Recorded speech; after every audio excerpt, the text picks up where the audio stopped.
Good evening. I'd like to call to order this Thursday, March 27th, 2025 meeting of the Finance Committee to order. Tonight we'll be following the published and posted agenda. We will be available through Zoom. We'll also be live broadcast on Chelmsford TV and YouTube, and be recorded for future viewing purposes. First item on the agenda this evening is approval of minutes from our March 20th, 2025 meeting. Has everyone had an opportunity to review those? Yes. Yes. Do you have a motion? I make a motion to approve the March 20th, 2025 meeting minutes of the Finance Committee. I second it. Any discussion? No. Hearing none. All those in favor? Aye. 6 in favor. Moving right along, we have a continued review and discussion of warrant Article 26, the utility lines suppression. And I believe with us this evening, we have town council to answer any questions regarding that particular issue.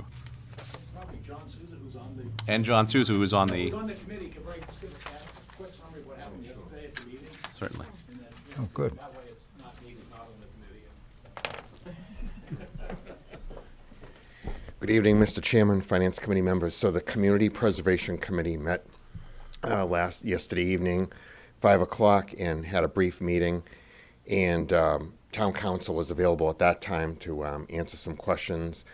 During the meeting, I presented the alternative financing plan where we would borrow $1 million and use $1 million as CPC funds. And the committee, that was well received by the committee.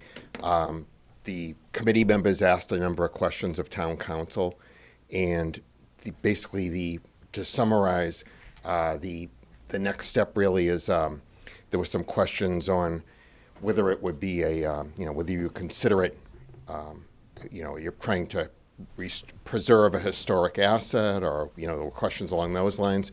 And what Town Council said, that the best course of action going forward is for the Historic Commission to have a meeting and decide to take a vote and whether to declare that area that where the project would go as historic and deem it historic. And they also went through some of the different verbs you can use when you're going down through the little table in community preservation, because usually when you talk about historical things, you're trying to preserve. He also used the term restore. So basically, I don't want to take Town Council's words away, but if they're on Zoom, I think he could probably explain it better than myself. But basically, the way to look at it is that you're restoring a physical asset, or you're restoring the center to what it looked like before you had, before electric utility poles were erected. And so you'd be going back probably before the turn of the 20th century, around that era. It's hard to date it exactly. And then the committee voted. There was one abstention, and my recollection is the rest of the committee members voted to approve it. So it's kind of a quick summary. Excellent. Thank you. Thank you, John. And with us this evening, we also have, as mentioned, Town Council. Good evening, Attorney Holland. How are you? Hi, good evening, everybody. Good evening. Any questions for Town Council on the CPC project?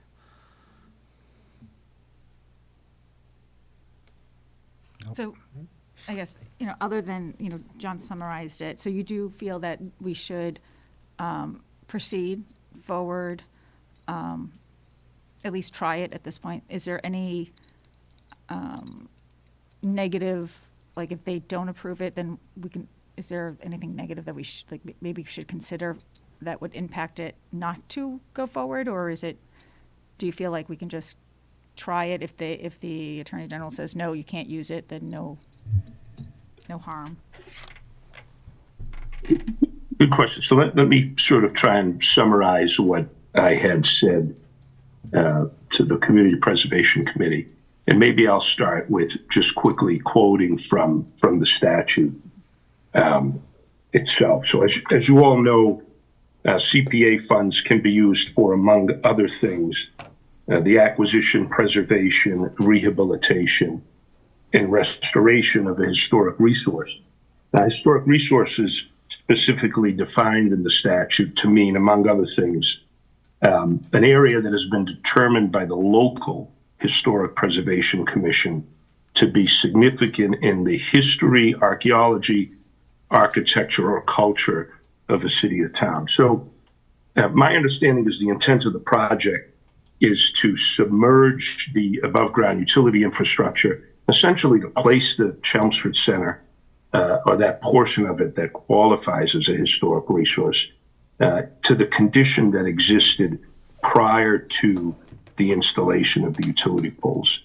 And so the assumption is that this work will occur within the area that qualifies as a historic resource. And so what I said and what I say now, I think it is a reasonable position to take, that restoring the center to the condition that existed before that utility infrastructure had been installed could be said to be the restoration of a historic resource. Okay, Perfect. Perfect, that works Yeah. for me. all right. Perfect. Any other questions? So that was a legal maybe? Let's see if it goes. That was a reasonable Yeah, degree. you know, it's I think it was a reasonable degree of it's certitude. Yes. pardon me, it's certainly not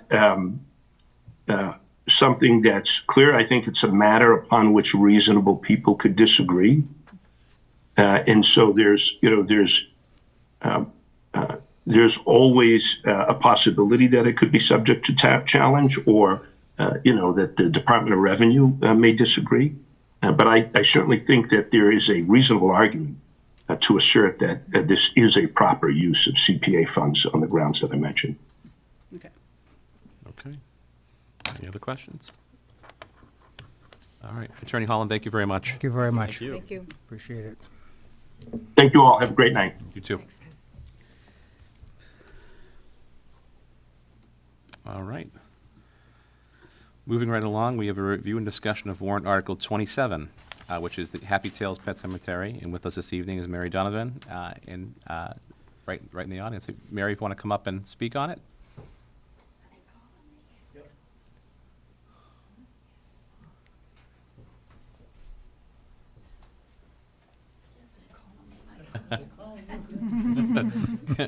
Good evening, But I'm a little deaf, Good evening, Mary. How are you?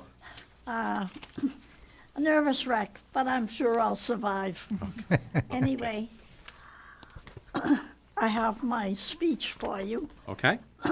and I wish to thank the Finance Committee for the invitation to speak on the need for a pet cemetery in town. A pet cemetery run like the Chelmsford human cemeteries would be a safe, legal resting place for one's pets forever. Pets are family, are children, and should be treated as the same as humans in their time of death. A pet cemetery would not cost the town or the taxpayer.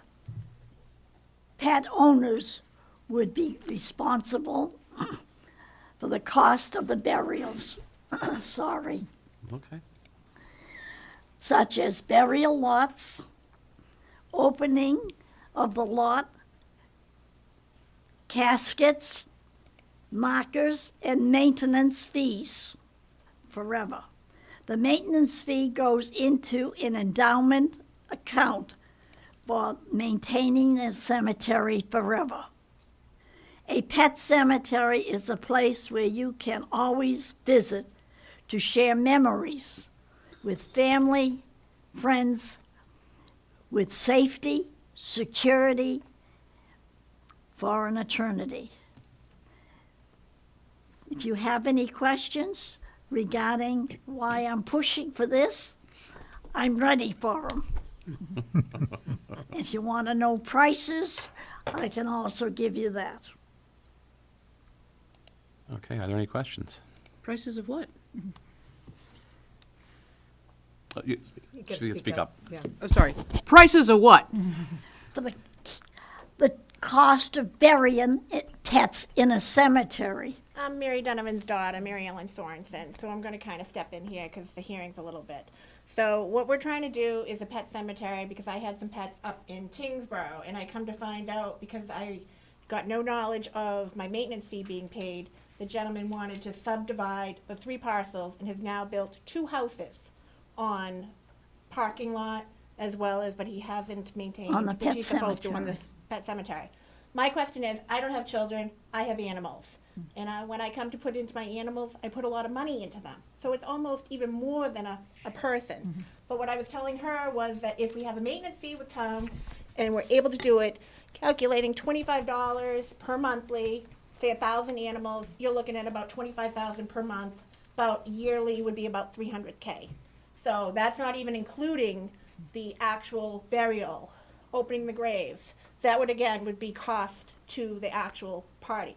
Now, I have animals, which I just had, I'm more human now with actually diseases that are out there. I had a Doberman. He ended up with heart failure. Didn't know that was even such a thing. He had his own cardiologist. I just dropped $15,000 at Matt's Vet to try and save him. He didn't last 6 months. But again, people put out the money and never mind what it's gonna cost for the animal. Sorry, it's still raw. And I mean, again, when you're having a pet, I have 7 pets at home. I had to cremate because I had 2 plots I can't use because the guy's threatening you up there.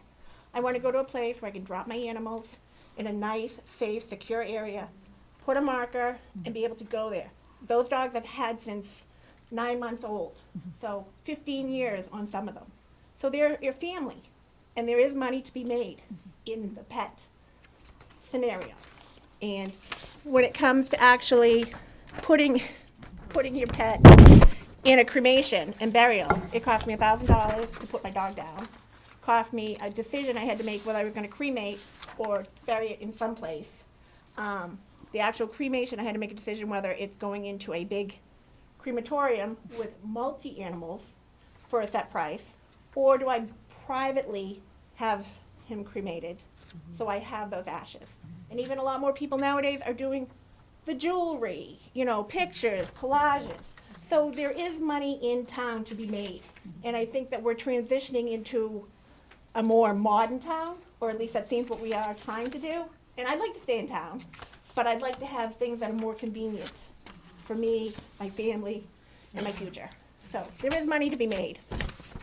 I just think it has to be defined, what you want for fees. So, Here's a list of the caskets yeah. and any of the things that can be put on it. Where's the bill? And actually, we're working with the state rep Yeah, I'll to give putting them in, it's going up before the house for pet cemeteries for approval. And I think that's a big thing. Like I said, now a lot of people are taking acknowledgement of it. Human diseases are now, I have an animal with a collapsed trachea. I have another one who had Addison's disease, Cushing's disease, cardiology. Like I said, when you had a dog previously, it was like, it is what it is, but it is changing. Okay, thank you. Thank you. So you're looking for the town to allocate land? Or Well, we'd like to purchase- allocate land. We're not asking it to be financed by the town, but it's more of a gift, which again, a gifting could be taken out on income tax purposes. Again, like I said, there's a lot more to this whole endeavor. And I think it's a way of the future, and I think there's money to be made. And again, for what a fair market price is for burying your animal or a casket or cremation, those are things that have to be addressed. But it's more of a private industry. But I think as far as just $300,000 a year just to be collected from a party for their animals to be placed would be going to the town, or maintenance. I mean, I'm not defining what do you have a maintenance person, So 50,000. what happens when someone, I'm in my 50s, I bury my pet, Yep. and you charge me a monthly maintenance fee. Yeah, And then I hit my 80s and I no longer exist myself. Where do you Yeah. get, you don't collect that money, right? Like, no, but I'm assuming maybe it's a family thing that they might be endeavoring on it. But also, I do, as far as estate planning and corporate work for a law firm, and a lot now is pet trusts are coming out where they're actually putting money into the trust, being funded for the future of the animals, whether it's still they're alive, they take care of the house, they take care of a caretaker. So there's a little bit more, like I said, they could actually put in it to take care of that animal or maintenance for how long period of time. So, I just want to show. I think part of it's This endowment. is where my 6 dogs are buried right now. And this is what the cemetery looks like. yeah, it's a disgrace. So. But anyways, like I said, I just figured I'd step in and kind of say there is money, there is a future way of people with their animals. They're not just take them out back and shoot them anymore. It's they live for a long time and they're like my fit for kids. So that's the way I look at it. I'd like to have a place to go. And bury them. So is there, Gets under that. is there, is there any towns or other communities that have pet cemeteries? And if so, what's the probability, what's the likelihood that people will Yes. want to pay, say, for example, whatever fee, $25 a month or whatever? like Well, that? I mean, Is just there for say data out for there? Tingsboro, I mean, it was a working cemetery for pets until this gentleman came in, Michael Ferris, who has a property management company, stepped in, bought the property, and is now basically took it over, and he wants to build on top of it. And I mean, you have 2 parcels subdivided into 3, which is supposed to be deeded restrictions based on having the property. Yeah. And unfortunately, the town isn't really kind of letting it go because he's kind of a, but anyways. we won't. That relates to the legislation that's being put in to Yes, protect that is pet cemeteries correct. that are in Yes. place. I So- understand what you're saying with Yeah, that. yeah. Yeah. So the article's really asking for the town to identify property or, Yes, or allocate money to buy a town piece of property. But again, I don't know as far as you want to use it as a gifting for tax purposes. Again, that would be something down the road you have to speak to your CPA or accounting. But the How much funds land- would go into that endowment for the actual fees that are paid. How much land are you looking for? Do I, you have an I estimate of? think, well, I think at this point, for what's up there now, was over an acre. Was that what's, Just an acre. yeah, One. just an acre. And how many pets can you get in an acre? Well, again, roughly? you know, it depends on how many, I mean, you could put 4 animals in one plot. So those are things that the dynamics you'd have to look at. I mean, if they're cremated, they're only gonna go into a small area. You buy each plot, that's a separate cost, is buying the plot. Because I actually put out money for 2 plots for my German Shepherds, and I can't use them, and I put out almost $200, $100 for each reserved. That was only a reservation fee, so. Is there any environmental impact? Has anybody? Well, I think, again, that's where you're actually, you know, putting it. You have to worry about, you know, the area. Up there, you have to figure what you are. Are you commercially zoned? Are you residential? Or are you a combo? So that's what you have to look at. But I don't think what you mean as far as environmental of like, Any chemicals in the casket or any no, any no. leach- I mean, everything is leaching now of the- biodegradable. And I think as far as, Degradable. you know, you'd have to look into different things. But I I think see. it would be more, you know, friendly Sure. as far as for Sure. environmental. Okay. I had a question. Also, I could for- have brought you the plot plan for the one in Tingsboro. I'm the only one that has it. Even the town doesn't have the plot on of the 1,000 pets buried there with the names of each pet that's there and the human ashes of the couple that originally owned the land. And it's a disgrace and it's a mess. She has a question. Go ahead, sorry about that. And this is probably to Paul. You know, the town's purchased some conservation land. If this passes at town meeting, can we allocate, instead of buying new land, can we allocate some of that? Is that an option at all, or if it's conservation? Yeah. that's fine, yeah. Yeah, I was gonna say that's something I don't know as far as being, conservation can be used. Yeah, we've looked at this earlier, when this first arose several months ago. The opinion of town council is you cannot use community preservation acquired land or conservation land for cemetery purposes. So that would rule those parcels out. And really, the only parcel of town significance of unencumbered land is the Richardson Road Dog Park area. That's why there's a Right, dog park park there and a there. DPW yard. What I think this article really, if it were acted by town meeting, could almost be almost in the form of a resolution, which would direct the town, meaning select board manager, to then proceed and fulfill the desires, and then come back at a later town meeting with a specific parcel of land, and it's noted if there were funds attached, to request a specific appropriation. But I think at this point, what's requested here, as you can see in the wording of the petitioned article, it's really, I think, more of a form of a resolution by the town, saying, town meeting would say, yes, we support this concept, please, do the work and then come back with the particular site, whether it's one already owned by the town or one that would be acquired by the town for this purpose. what we're We saying also is learned something that we that's cannot use the unbuildable. existing cemetery, that's not allowed either. Yeah, that's prohibited, yeah. Yeah. Actually, the thing is, if it's unbuildable, it's probably undiggable as well. Again, you're looking at two different items, apples and oranges. You have to find out if it is actually unbuildable or it's diggable. Usually things are unbuildable because they're wet or they're Right, ledge. again, that would be something that would have to be done by legal counsel. And I mean, I could bring that up to one of my attorneys at the office, so. Because I was pricing, I look at what the plots of land go for in Chelmsford. Oh, yeah, and over the 200 plus, I can tell you right, 200 plus, easy. Yeah. Well, I'm 350. just No, like saying for 350 for something an that acre. is, For $350 for an acre, that Yeah. is relatively flat, yeah. which I would think, right now, there's two pieces of acre lot land, and one of it's a person's house on North Road who's selling half his yard, and it's like that, scenic. but Again, not- those are not good things, for- yeah, not that you good have for- to look at, Yeah. so. I mean, I did real estate for 23 plus years, so I've seen the market. Unfortunately, it's crashed, and people in the market right now is crazy. I mean, you're paying 8% for a $600,000 house that needs to be a lot of work on it. You're lucky if you take it down to the studs.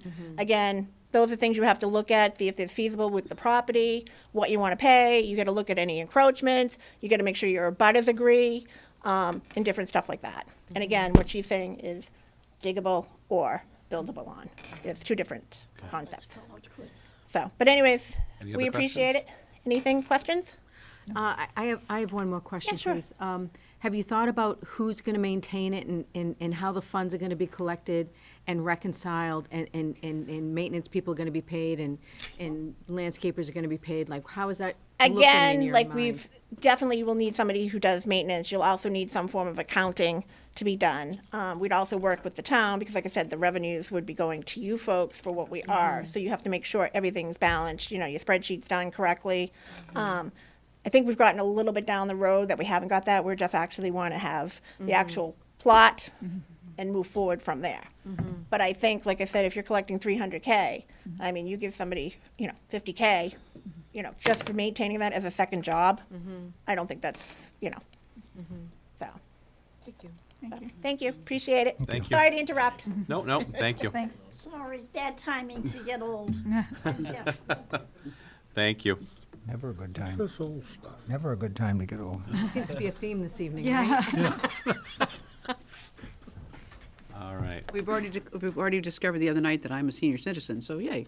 Yeah, there you go. Congratulations. Right, Moving right along. you are now 16. eligible, We- what, for the senior citizen? Yes, I'm eligible as a senior citizen. So we review of the fiscal year 26 budget for the Chelmsford Public School District, and then just a brief discussion. We'd asked for the warrant article 21 regarding the transportation. With us this evening is Dr. Jay Lang, Superintendent of the Schools. We also have with us Joanna M. Johnson-Collins, our Business Manager. Good evening. Good evening, Finance Committee members. Thank you very much for having us. As mentioned, Joanna is here to support and answer any questions that come up as well. As I mentioned, I put a copy of the approved budget, which the school committee had endorsed at their second meeting in February, and then kind of went low-tech tonight with the presentation. So I just printed out the slides for you, and I'll just kind of walk you through that, just to give you a general overview. At some point over the last month, I don't remember the exact date, but we did have an opportunity to meet with Finance Subcommittee members to review the budget and answer questions that had been posed, and had a very good discussion. So we always appreciate meeting with that group each year. Just as a quick little update for you, the current budget year that we're in, fiscal '25, in very good shape in the school department. We're under contract with all of our employee groups for the current year. All of our contracts do end June 30th, with the exception of we have one standalone contract with our small custodial group. They're off cycle, but all of our big contracts are up for this year. So we've actually started negotiations with our teachers and nurses, our professional support personnel, which are our paraeducators, our secretaries, clerks, things along those lines, and our administrators union as well. We have one smaller group also, food services, which will begin negotiations soon.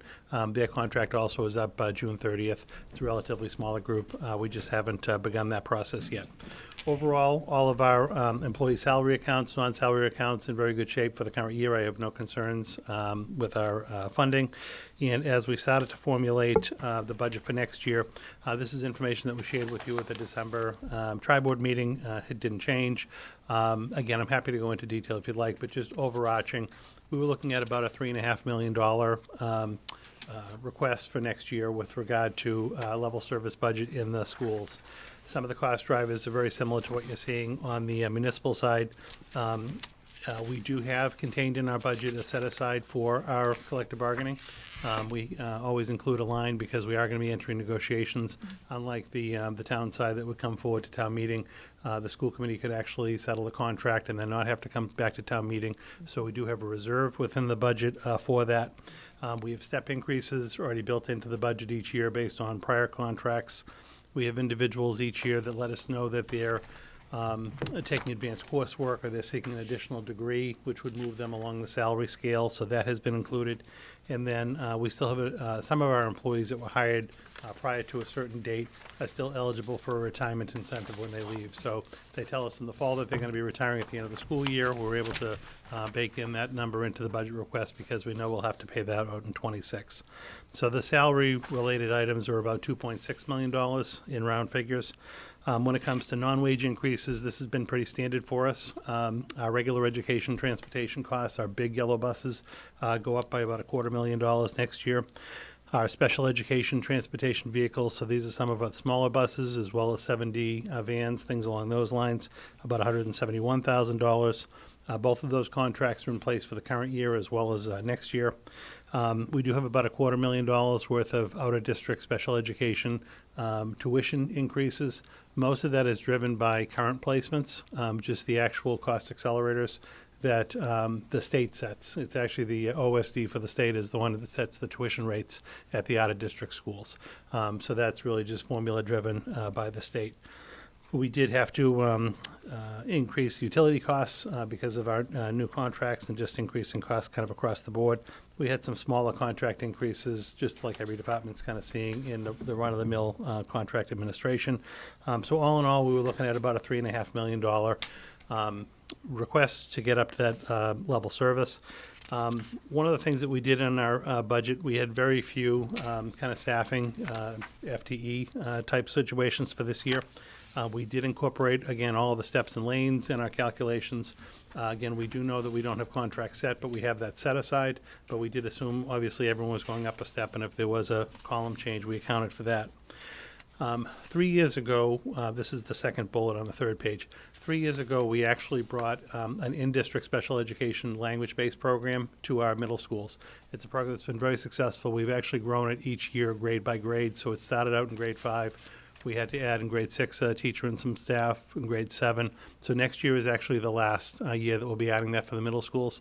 And we've gotten very good results from that. So we did need to add an extra language-based teacher at McCarthy Middle School in 8th grade. We actually had a reading teacher who was retiring this year, regular ed, general ed reading teacher. So we actually, it's not an ad, but it's basically a position switch. But we did want to note that just because we actually have put a significant amount of effort into this particular program. So we wanted to make sure we called it out within the schools and also with our budget tracking because now we will have a full complement of programming right up through the middle schools. There was one other smaller change at McCarthy Middle School.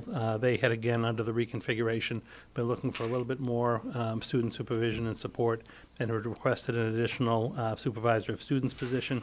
They were able to partially fund that by shifting funds from a lunch and recess aide position as well as a copy clerk position within the budget to be able to accomplish that addition. So that also was included in the budget. That's pretty much the extent of our personnel adjustments for next year.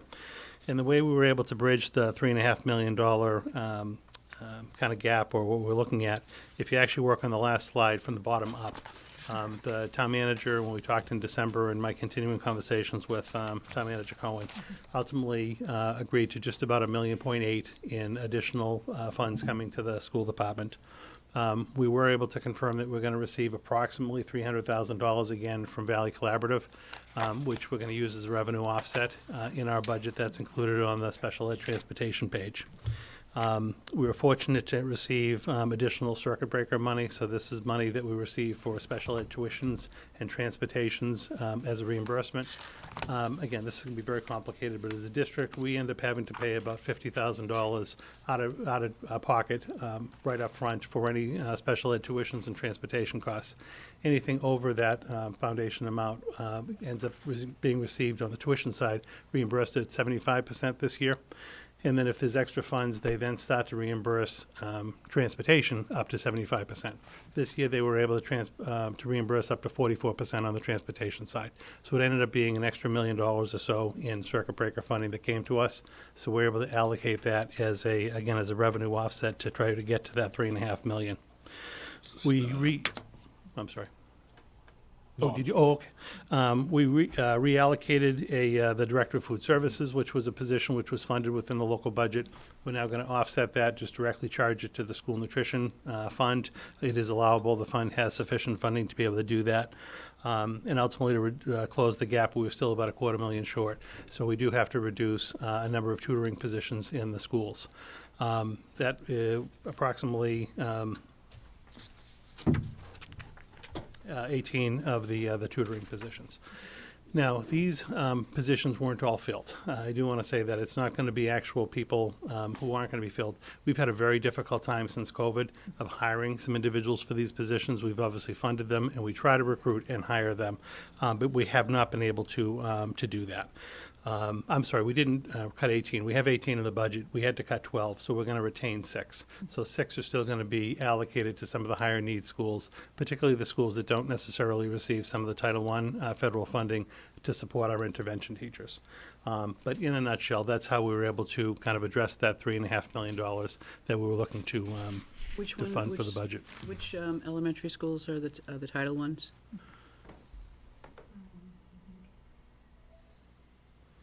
Bime and Harrington Yeah, the Title ones. for elementary, and middle school is Parker. Byam and Harrington are elementary, and Parker is the middle school that qualifies for Title I. It's based on a formula. Each year it can actually change a little bit, but for the current fiscal '25, those would be the schools that would be able to receive those Title I funds. So it's not where the kids are from, but where the school is at? No, it's based on the demographic of the students who are attending the schools. I'm not sure. No, I had one of my imported children was a Title I student, and I was confused as heck that it was based on income of the average income of the kids at the district rather than the need. It was always something that bugged me. Well, yes, I mean, it takes into consideration like the demographic and the need of individual students, but looking at it as the students as a whole who are assigned and enrolled in a particular school. So we have schools that qualify for school-wide services. Right. Within the school, we do kind of target specific groups of kids that might need services, but that's. What you're saying is that if they're in the Title I school, they're covered that way, but you have to spend money otherwise if they're not in that Well, we still school. have needs in other schools if they're not at a school that's qualifying, so we use the local budget to supplement some of those services for a school that's not qualifying for Title I. Just found that so bizarre, that if a kid has a Title I need, they should have a Title I money. I just found that super strange when I had a kid who needed it. He just happened to go to the Byam, so it worked out for him. Yeah, it's a formula-driven thing with the, and that's a federal fund. So locally, that's what we're kind of looking at budget-wise. Again, I appreciated the subcommittee members coming out and meeting to look at the budget. We've maintained the same format in the budget. Again, we've gotten very good reviews on that. I think it's a very transparent budget. I always provide a little bit of a narrative to just give an overarching sense of like Chapter 70, which is a big driver for us, local operating funds that help to supplement and support our budget. We have our district-wide accounts, which again, the school committee goes page by page through and asks questions and ultimately approves. We have all the backup accounts, and then ultimately the staff salary book feeds up to the main account, to the main district-wide account, so that everything really is a nice crosswalk. But I'm happy to answer any of your questions. I appreciate, your support over the years, and certainly this year as well. What's vacation buyback? Vacation buyback for Anybody?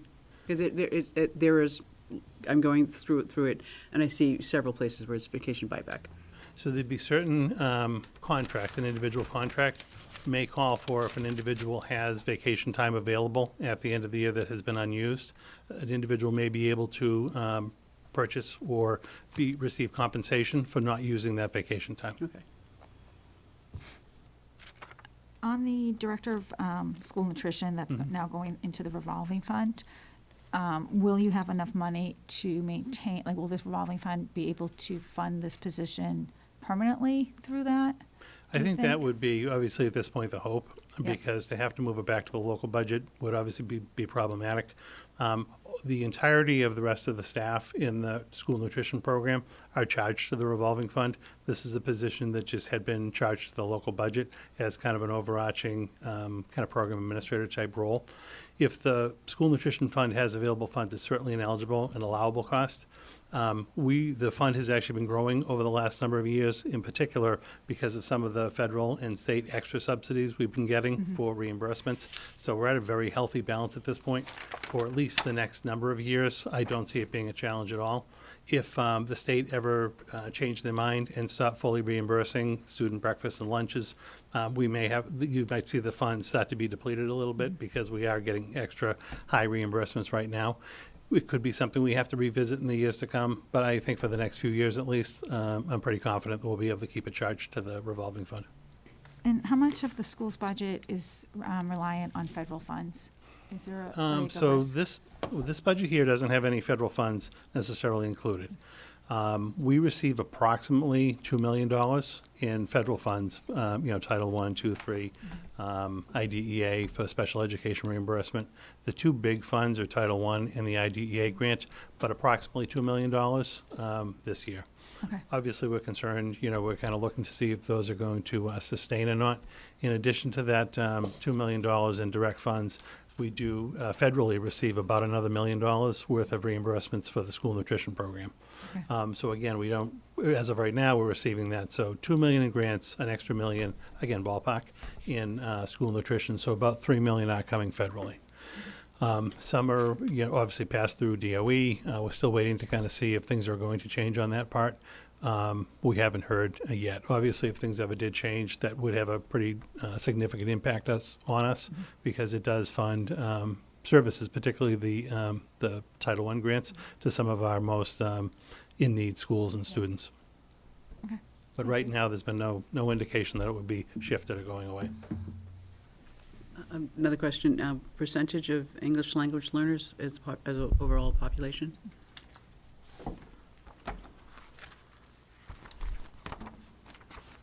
It's actually grown in the last number of years. So on page 2, at the bottom, there's a little chart that just has some of the demographic information specifically for Chelmsford this year.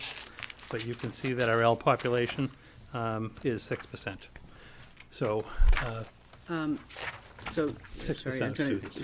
Page 2? the chart at the bottom of page 2. Okay. It's also I'm on the I'm still screen. scrolling back. Okay. So these are our, what we call DESI comparables. So the There we Department go. of Ed identifies your 10 most comparable districts based on demographic and size and things like that.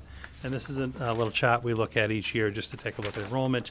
If you read across for Chelmsford, you'll see 18.4% of the kids are classified as economically disadvantaged. That used to be when we did the free and reduced lunch applications, those would have been the kids that qualify. Again, that number in particular, as well as the L number, have grown pretty drastically over the last 10 years. I want to say the L number, this is my 10th year in Chelmsford, was somewhere around 1.8 or 2% just 10 years ago. And how many, roughly, how many languages are they coming in with? I want to say as a district, again, don't hold me exactly to No, no, this, no, but we were it- somewhere around 65 or 70 different languages of families enrolled in the Chelmsford Public Schools. I was an English language learner. I didn't speak English when I went to school. Yeah, it's, Back the in the demographic has 70s. changed quite a bit in the last number of years. Jay, going back to the final page where we have the adjustments, we have the use of the circuit breaker, revenue offset from Valley Collaborative, the reduction in the amount of positions for the tutor program, and then the shifting of the director of school nutrition into that nutrition revolving fund. I know we're looking forward, and it's a lot of prognostication, but are there concerns about next year and how we address, because in the environment that we're currently in, it doesn't look like it's going to change rapidly. Right. And with the contracts being settled in the next few months, hopefully, Right. do you see the same type of sources being tapped, or are they going to have to be more creative, I guess, in the next budget? Yeah, no, this is kind of trying times. So I really do hope that we're able to negotiate the contracts. I'd love to be able to start the school year with contracts in place. It just allows you to have a much different kind of feeling going back. I do think we have a sufficient set aside in the contract to be able to manage and be able to settle those contracts. So I think that is good. When we did our projection, and we work with John and Paul, obviously, we've been projecting about $3.5 million is just the annual recurring cost. It'll go to 3.6, 3.7 as some of these contracts are implemented. So that is going to be the cost to level service the school department budget year over year. The local ed budget increase, I know that was obviously strained this year. We would hope that in the future there could be potentially more money there.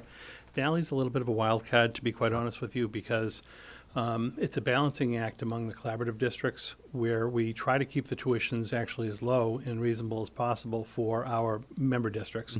But we do take in approximately 40% of the enrollment at Valley Collaborative as non-member districts. So we don't want to have the tuitions be so low where we're actually not receiving some type of a benefit for taking in the non-member districts.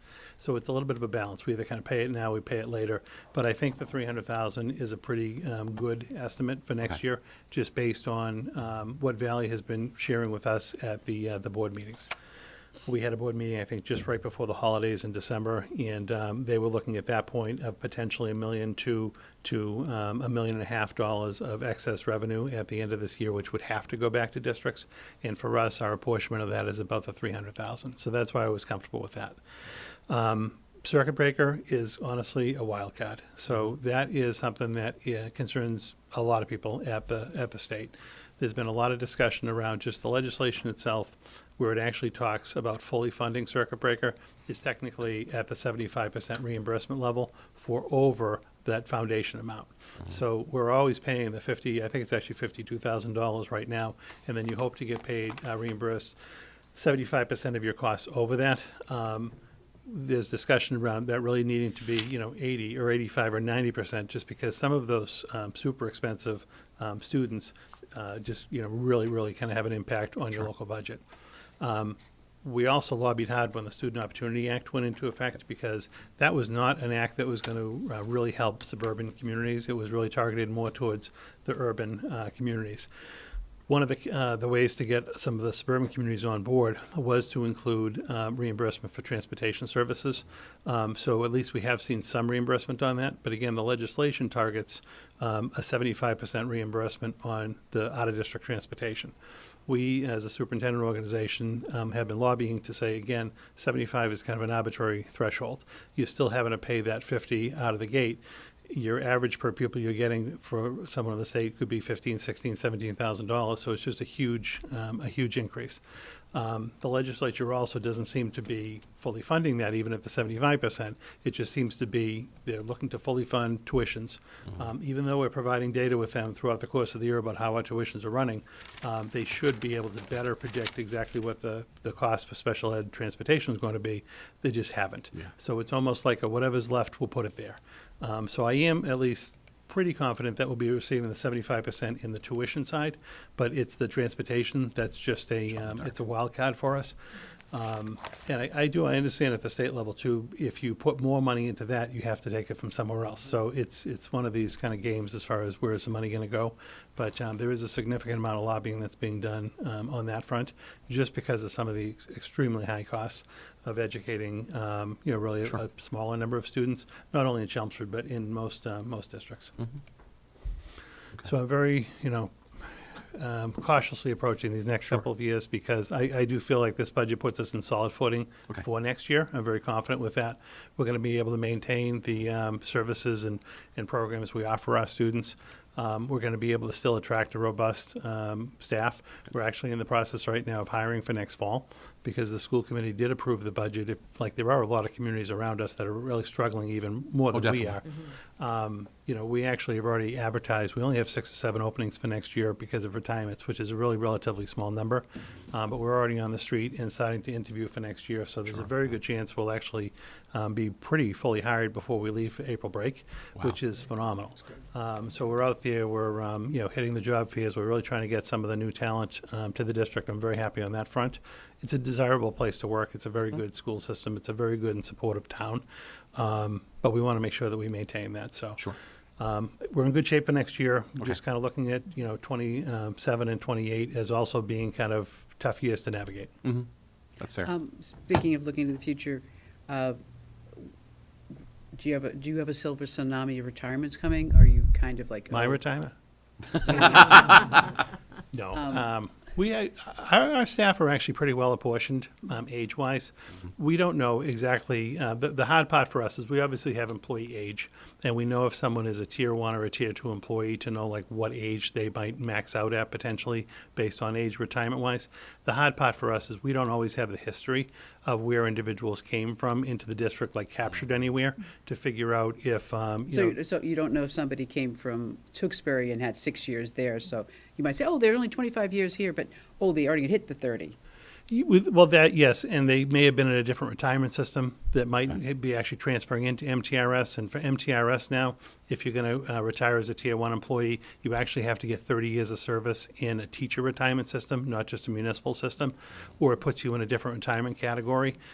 So what we always typically look at is 55 to about 65. We're looking in that bracket. And we have a pretty good spread of individuals. Again, this year to only have, under 10 individuals out of 477 retiring is, pretty remarkable. I'm not seeing that there's going to be any mass exodus in the next, 5 years. I think it's actually going to be pretty steady. So you'll have a age range of new, experienced, super experienced. Well, I can tell you, because we look at this say in our bargaining, we have a 12-step salary scale. Top step is obviously people who have been with us for 12 or more years. 51% of our staff are on the top step. We have 50% of the staff who are obviously steps 1 to 11. So we've got a pretty good distribution of staff, veteran to newer coming into the field. There's obviously turnover too, that happens, but we've been able to pretty well manage and maintain the staff that we have in the district. So I'm not anticipating any massive shifts. It wouldn't be a year where we have 30 retirements. We have been pretty traditionally in the 10 to 15 range. 10 to 15 people Per year. Retiring. Okay. Yeah. Teaching wise. All right. Any other questions? All right. Thank you very much. Thank you. Did you want me to do that second piece? I did, just briefly, if you could Yep. touch upon that. This is a very quick one. Sure. So this actually is just something that Joanna brought to our attention. It's, in my opinion, it's worth going for. Whether we end up getting funding or not, there's really no harm in doing this. But the state, through the federal government, has a reimbursement mechanism for districts to be able to recoup some of the costs that they have to pay to transport students who are in foster care to or from the school system. To be able to access the funding, you actually have to pay it out like a special ed claim. So what we do is we actually track how much money we spend this year to provide transportation services to a student that, like the Department of Children and Families, maybe has removed from home and is placed in a foster home. Those students still have to either go back to their sending district or the current district based on where they are. The district is responsible for working either individually or with the partner district to pay for those costs. They all get reported at the end of the year, and there's a little little bit of a funding mechanism right now where districts can apply for up to a 20% reimbursement for the actual expenditures that they make for transporting foster care students. But you have to have an MOA in place between the state, the district, and the town, basically saying, if you do this, the funding is going to come in as a reimbursement. So this is a MOA? federal, it's a I'm sorry, federal MOA? memorandum of agreement. Oh, okay. So, and that was attached, I think, to the memo that we had sent. Yep. But basically, you have to have the agreement in place to even be able to qualify to apply. This is, right now, a federal reimbursement. So again, we don't know what's going to happen in the long run. This, in my opinion, there's certainly no harm in having the MOA be approved. If there's a year where there's funds available and we have expenses and we can apply to get 20% back, it's not going to be a huge sum of money, but, $20,000 or $30,000 is better than nothing. There's no harm in not passing it. So briefly, that was kind of that. Excellent. Excellent. Any questions? All right. Thank you very much. I appreciate it. Have a good night. You too. And moving along this evening, we have a review of the fiscal year 26 budget for the police department. With us this evening, we have Police Chief Colin Spence.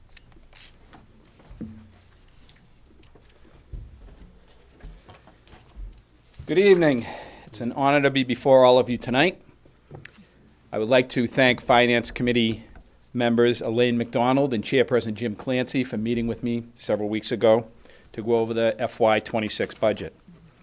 It's also an honor and privilege for me to represent such an outstanding group of police officers that we have at the police department. You will not find a more professional and committed group of individuals tasked with safeguarding our community. As you will see from tonight's presentation, we continue to make changes at the police department to better serve our community. Our website, as we discussed last time we met, is fully operational now. Our community engagement continues to thrive with our Youth Police Academy, CPAL programs, flag football, movie night, learn to skate. Our police department played the Bruins alumni.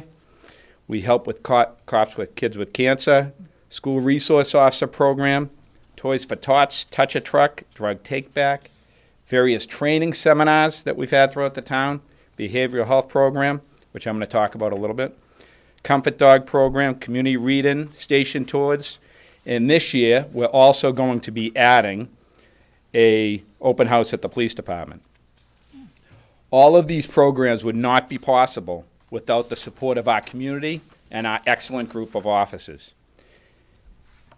I'm happy to report that since we last met, we've hired 12 police officers, 4 of which are currently in the police academy. We've also safely welcomed back 3 of our officers from military deployment. Officer Philippandeth, Detremont, and Reardon.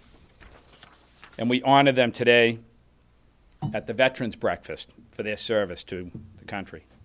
And now for the 2026 budget. Now, as you can see, one of the things that we've started to prioritize even more than ever is employee wellness, training, recruitment, and that's with all of the hiring that we've done and retention of our employees. It's a very difficult time in policing, especially to get employees to stay with the department. I put in the civil service hybrid program. We're one of the first departments to implement this.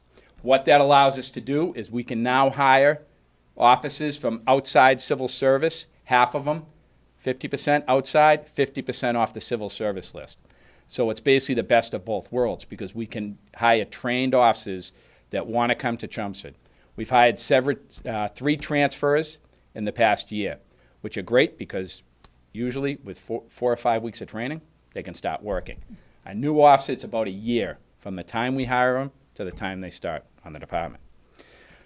We're going to continue to build upon our community engagement wellness unit through community events, officer interactions, and our clinician outreach program.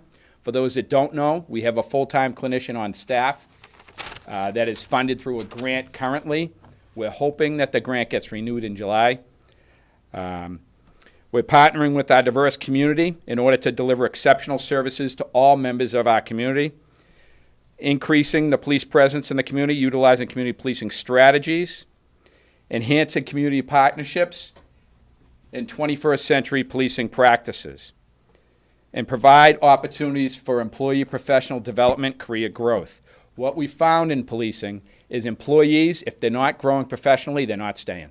They want different opportunities, so we're trying to provide as much training. And as you'll see in my budget, I increased my training budget by $10,000. Some of the training is free, and we try to hold it in-house. But when we have to send them somewhere, that's when it becomes costly. We're going to continue to prioritize department outreach diversity initiatives. As I already mentioned, the Athletic League, Community Resource Dog, for those who've not met Ozzy, one of our best employees, never complains. Why didn't you bring God? Especially at the end of the night, I think we Should've. could all use it then. He's in the schools all day. It's past his bedtime. We've also have a very robust police department internship program that we started with Middlesex Community College and also Chelmsford High School, because that's where we're going to begin to culminate people that we can hire for the police department. Enhancing traffic-related programs to minimize motor vehicle violations, reduce accidents, facilitate traffic flow, as everybody that drives throughout this town sees. Enhance pedestrian bicycle safety. We have several grants that we've applied for and received for our traffic programs. Build and maintain collaborative relationships with federal, state, local agencies. Increase utilizing our website. Our website is one of the best assets that we have. There's something that you can sign up for, that you automatically get emails from us, any major events that happen in town involving the police department. And also social media, obviously. Facebook, for those that are friends with us on Facebook, we're very active on that. It's a very important tool for us. Twitter. And we have something called Tips 411, where somebody can bring any crime tips to the police department anonymously, or they can give their name, and it goes through this Tips 411 platform. As far as our staffing, I don't know if we can go forward one more slide. Yeah, it's thinking. Oh, there we go. 70 total employees. That's what we had last year. We were allocated 4. We were a little bit short because we had a significant amount of retirements. A lot of individuals that were hired back in 93 and 94 are coming to retirement age. That was under the Bill Clinton COPS grant. So now, as they reach retirement, they're retiring at large numbers. So chief, 1 deputy chief, 6 lieutenants, 10 sergeants, 36 patrol officers, 9 dispatchers, 3 clerical staff, the 1 licensed clinician who is grant funded currently, facility maintenance, fleet mechanic, and also animal control falls under us. We're allocated for FY26 for 54 sworn officers, and there is the breakdown of where everybody is assigned. And then our organizational chart, which changed last year. Yes? Elaine? I forgot to ask during our liaison meeting, and thank you for taking the time. Yeah. When someone's becoming an officer, do they have a 2-year degree, a 4-year degree? Because you mentioned Middlesex Community College.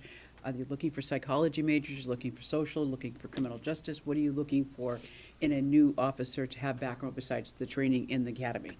So currently, the only requirement is a high school diploma or GED. That's the only requirement for now. Now, there are certain incentives in the contracts for our patrol officers that they get 10% if they have an associate's, 20% for a bachelor's. So most of our officers have a bachelor's and higher currently.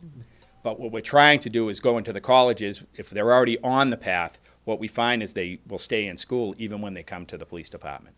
Now, we have been attending several academy graduations because some of the students that are going through, that have already gone through the 26-week academy, we can actually meet with them and hire them. So it's actually a very important tool for us because now they already have the 26 weeks behind them. Mm-hmm. We're doing the 12 weeks of field training, and then they can work for us. So there's incentives for them to get an associate's, to get a bachelor's. Is there any, like, if I was trying to get higher education from my employer, I would have to prove job, I couldn't go for an art thing.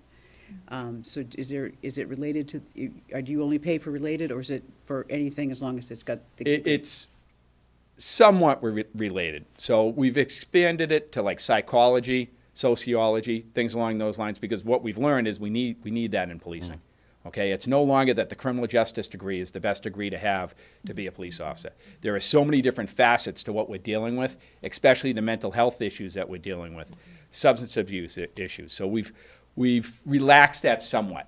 Now, it really depends on what the degree is in, though. Okay, thank you. So as far as our organizational chart, as I said last year, we changed a little bit. We now have a community engagement and wellness unit. And I'll talk a little bit at the end of the presentation about that unit. It is turning. Now, as far as the different trainings that we have, crisis intervention training, implicit bias training, interaction with special populations, which I talked about last year at this meeting, use of force training, de-escalation training, duty to intervene.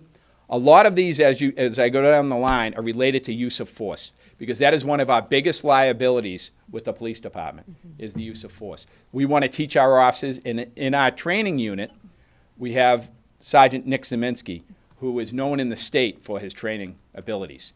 He's on the SWAT team. He really knows the newest techniques as far as how we're going to deal with different things. The TASER 10, we were one of the first departments in the area to get that, much more advanced as far as what the capabilities of that item are. Tactical training, less than lethal safety systems. That's like beanbags. You see them on TV. Trauma-informed policing, freedom of speech, autism training, communication with the deaf, hard of hearing. For those that haven't seen it on our Facebook, we started a program about 8 months ago where if somebody has some sort of disability, deaf, hard of hearing, we have these placards that they can put right with their registration. When the officer stops the individual, they hand the registration and the placard to the officer. So then the officer can be like, okay, I have to handle this in a different way as far as communicating with that person.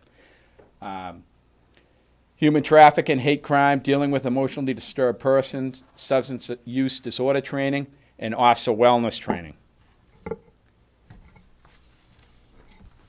Now, as far as increase in personnel costs, we're currently in negotiations for new contracts. The increase currently is at 0.96%, and that's based on cost of living adjustments and union contract adjustments as far as if they're going up a step. I had a significant amount of retirements this year, as I mentioned, so that's why it's at below 1% for the total increase in personnel. Requesting an increase in $50,000 for department overtime. Now more than ever, especially with the training that we send these officers to and the events, they cover every event in town. Years ago, that was not the case, but now we need public safety at most of these events. What triggers overtime? Is it over 40 hours, like a corporate job, or what? So basically, our officers are on a 4 and 2 schedule. They work 4 on, 2 off. Most of our officers, some of them are on a 5 and 2. But if they're called in on a day off or a shift that they normally wouldn't work, they get overtime. For that entire shift? For that entire shift that they're there. They have to be there for the whole shift. Now, one of the things that we do have, though, if they go to training, so say they're working 4 to midnight and they have training during the day, a lot of times we will move them from that shift, just swap to their day shifts, then they don't get the overtime. Oh, I see. Okay, Yep. thank So. you. Now, in that increase, that doesn't include any current negotiation, any, Well, it can't. it can't. Unlike the school system, as Jay just explained, where they can budget for and reserve funds, on the municipal side, you cannot budget for anything that's not currently So contracted. that may change if there's any agreements that, It will change if there are agreements that come through. okay. Yeah. Want to know. Sorry to step on your toes. Oh, no, there. no. Thank you.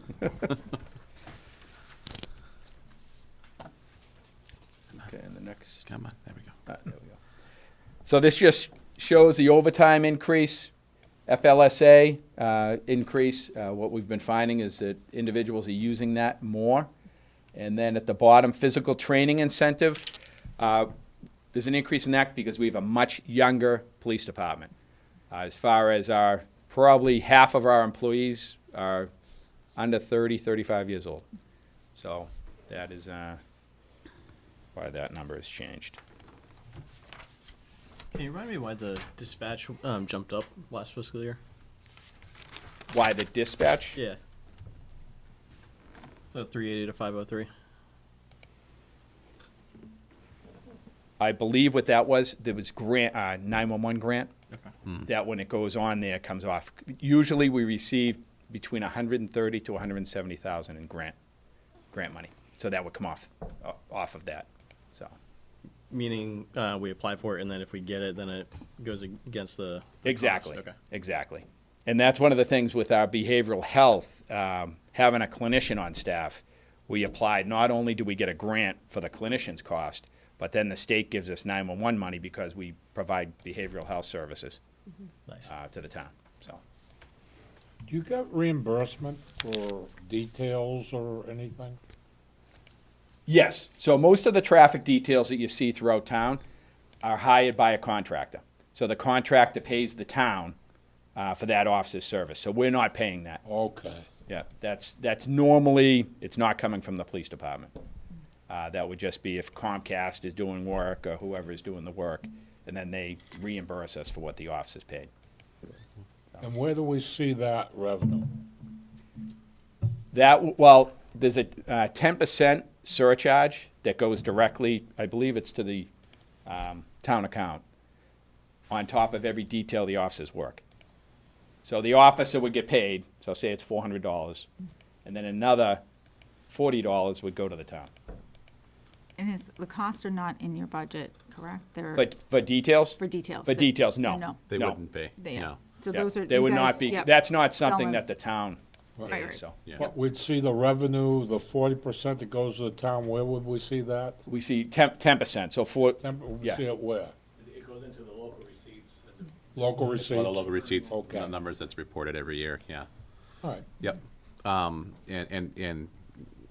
it, depending on who's doing the work and who's hired the detail, if it's National Grid, we're paying through our bills. That's.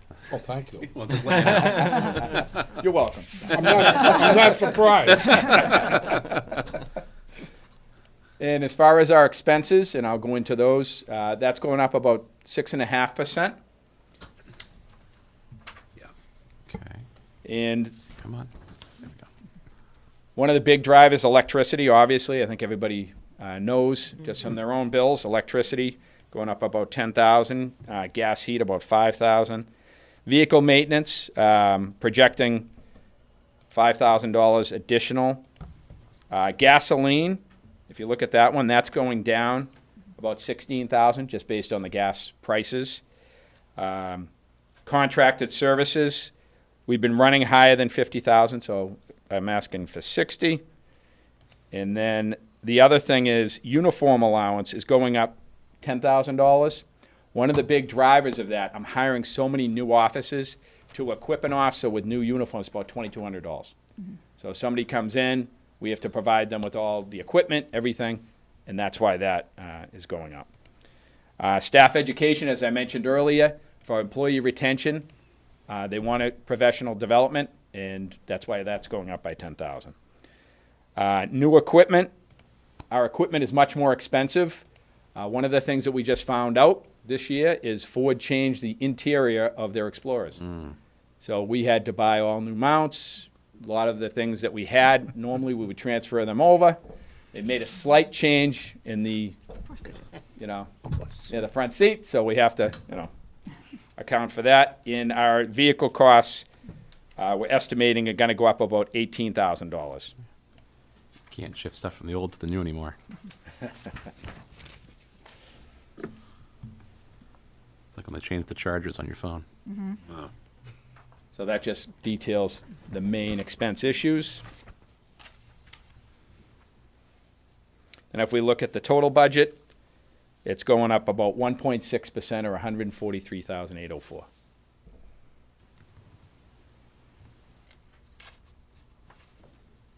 Any questions as far as the police side of things before I go into animal control? Nope. Okay, animal control is fairly straightforward. It's just based on the pay package for our animal control officer. $62,183 for the salary, and then overtime about $5,000. $63 23 for PTO, comes out to 73,506. This is offset by the town of Tingsboro. The town of Tingsboro actually contributes to that number. And then the total expense for everything, 79,906 for animal control. Any questions on any of that? And just a quick report from calendar year 2024. Calls for service were down about 2%. Our arrests are up 21%. Traffic enforcement was down about 5%. By next year, I'm hoping that that will be up with all the new hires. We have we were down so many employees. Medical calls, that's another one that's up 16%. As we have an aging population in town, we normally go to almost every medical.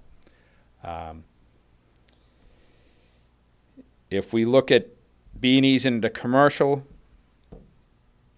buildings, 29%, up 29%. Robberies up 50%, but that's not, I mean, we're still relatively low for that. As far as motor vehicle thefts, down 13%, brakes are down 20%. Opioid overdoses are down 12%, which is nice to see. Unfortunately, we had one fatal.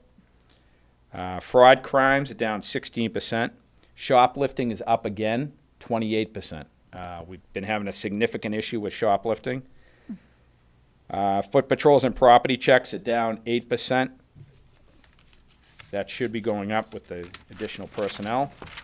And the clinician follow-up, we had 515 from last calendar year. That's when the actual clinician reaches out to somebody or responds to the call. So that's up 19%. It just shows how important that program is to us. And our community engagement events, we had 342 last year. That's up 40% from the year before, from 2023 to 2024. And if you don't follow us, please follow us. Question about the commercial break-ins, are they sophisticated or are they like smash and grab window? It's usually a smash and grab the window. Okay. Yep. Normally, that's what we're seeing. We did have, about a year ago, we had a lot of ATMs. The standalone ATMs that organized groups were hooking up to and dragging out, but Oh, good Lord. that's subsided. I know what you're going to call tonight. It's like And when saying you it's say quiet. robberies, is that like the classics, give me your money? Yes, Okay. exactly. Yeah. There was 1.5 more this last year. What's that? There was 1.5 more this past year. Yeah, so it's very It's low. 3 now. Yeah. Yeah. On the fraud crimes, because we hear a lot about, all these scams that are happening, how successful are you in catching these people? It's in general? extremely difficult because normally most frauds now are either done by phone or computer. Yeah. The person's not usually here. Even the couriers, we've caught in some of the couriers that go to pick up the items, Yep. but they're not the people that are, they're like, well, I get to pay, I get paid. Yeah. This is how I get paid. Yeah. Catching the person is extremely difficult. The one thing I would say, though, we sent, I believe we have 2 more going to computer crimes schools, which is extremely important. But it is very difficult, no matter how big the agency is, too. Yeah, It's yeah. not like something that, Is there anything citizens should be doing, or I don't know, is there anything you need the citizens to be doing or to be aware of? well, I would think as far as computer crimes go, changing your passwords all the time. Yeah. And strong passwords. People use very simple passwords a lot of the times. Password. Yeah. 1, 2, 3, 4. Yeah. Or their street name, Yeah. and it's one of those things that, changing the passwords. Elderly parents, as far as giving out information on the phone, Oh, good Lord. I think Or your lot of people have grandchild dealt has with that. been in jail, please give us $25,000. Yeah. Give it freely. Yeah. Yeah. And it's unfortunate, but obviously they're being successful if they keep doing it. And Yeah. that's Yeah. one of the problems that we do have. So, Thank you. Just have a question around, how do you know you have the right number of officers? Well, there's different formulas that can be used. Obviously, we would want more officers. 54, we can cover all our shifts. We have some specialties. We could use more, like any department could. The more officers we have, the more events we can do.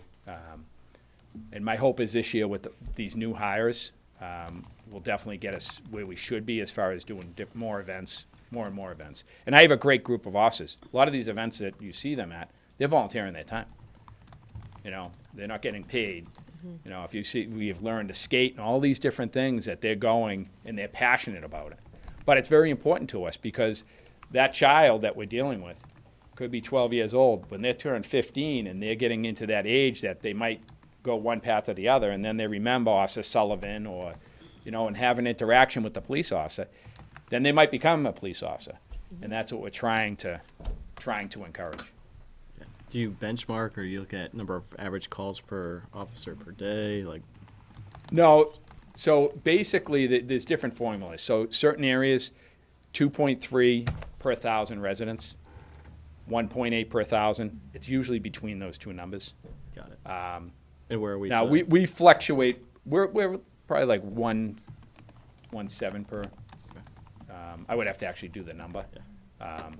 But it does change too, because if somebody gets hurt, they're out injured, so we lose that person. But And the normally, training time, all that. if we have a long-term injury, we talk to the town manager, and he normally approves that I can hire an extra person.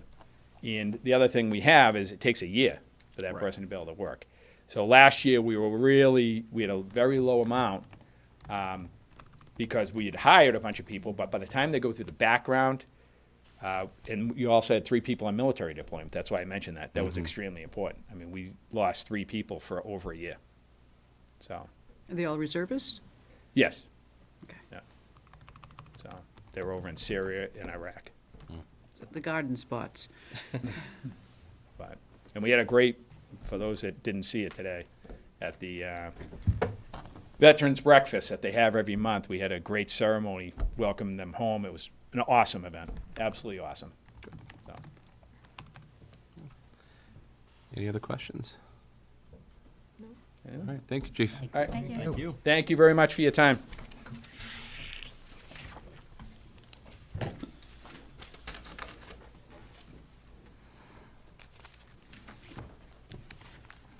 All right. Now the fun begins. We have a period of public comment. I'm not seeing anybody in the Zoom room. There's no public comment.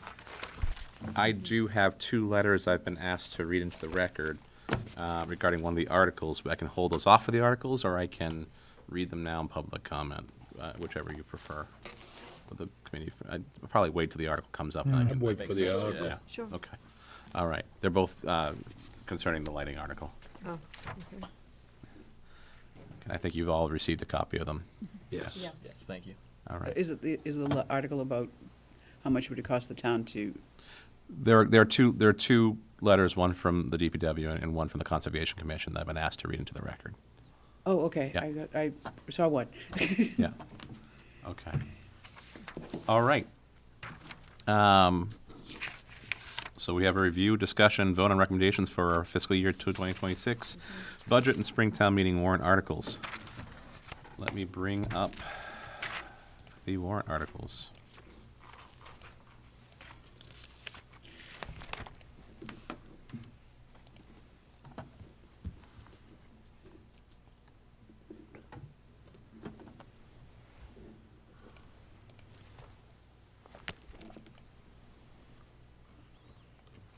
Article 1 is a vote to hear reports. We take no action on Article 1. Article 2 is a vote to amend the fiscal year 2025 operating budget adopted under Articles 3, 4, 5 of the warrant for the spring annual town meeting held on April 29th, 2024. Do we have particular numbers for that, Paul? Nothing to adjust? But there will be. Oh, there'll be adjustments.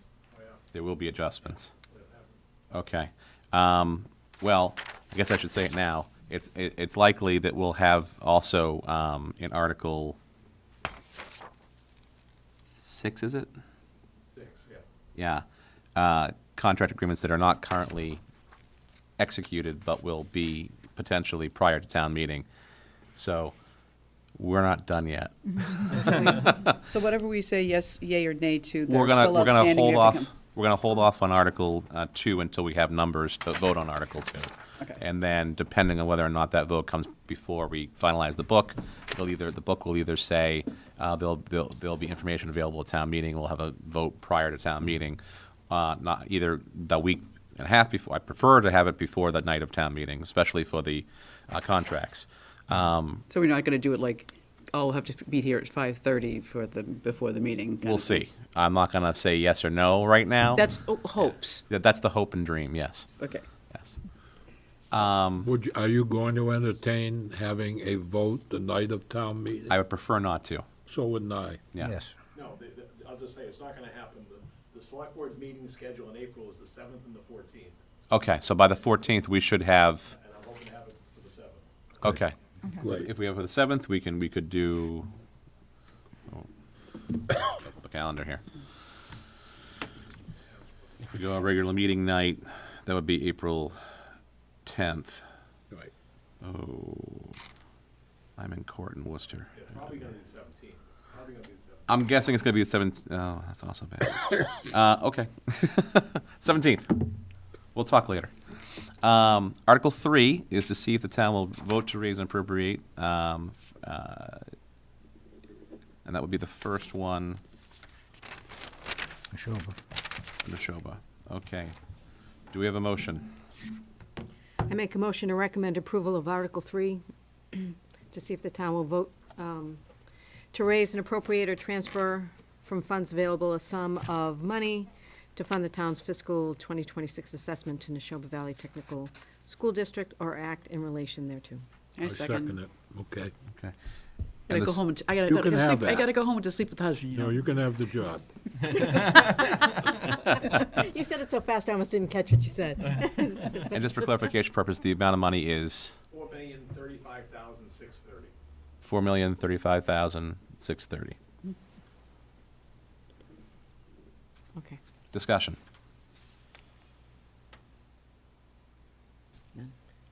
Did anyone hear back on the OPEB funding? What's this? Did anyone hear back on the OPEB funding? So that was a question I asked, just to see where we're at in terms of relative funding. Okay. What is OPEC again? OPEB is OPEB. other post-employment benefits, which usually deal with healthcare and life insurance. I thought she said in the meeting that they were in a special little consortium and they actually pay less than most, which was weird. That was health insurance. That was health insurance. Okay. Yeah. Their budget is $100,000 for OPEB in this operating budget, and they're about 25% funded on Right. OPEB. Okay. I serve on the- You serve on the trust, yeah. Okay. Yeah. Got it. Okay, Yeah. thank you. Okay. Any other discussion? Hearing none. All those in favor? Aye. Any nays or abstentions? Hearing none, 7 in favor. Article 4, to see, do we have a motion? I make a motion to recommend approval of Article 4 as written. And the amount of money is exactly how much? $75,650,000. Thank you. $75,650,000. Do I have a second? I second. Discussion? Given the financial constrictions and the hardships we're facing, we're in a lot better position than a lot of other towns are. Oh, yes. That has a lot to do with the management of our town. So I think that we should be happy with even with the issues we had to face, what we're looking at as far as a funding and available budget for next year. I agree. I agree. Any other discussion? Hearing none. All those in favor? Aye. Any nays or abstentions? None, 7 in favor. Article 5. I make a motion to recommend approval of Article 5 to see if the town will vote to raise and appropriate or transfer from available funds such sums of money as may be required to defray charges of the town's general council operations for the fiscal year period July 1st, 2025 through June 30th, 2026, or act in relation thereto. Second. And the amount of money, Paul? I gotta read this one. Okay. It will be raise and appropriate $80,697,409.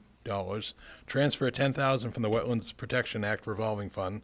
Transfer $1,291,832 from the Sewer Capital Improvement Fund. Transfer $500,000 from the Sewer Betterment Fund. Transfer $500,000 from Sewer Construction Stabilization Fund. Transfer $861,414 from the Sewer User Revenue. Transfer $404,784 from Stormwater Management User Revenue.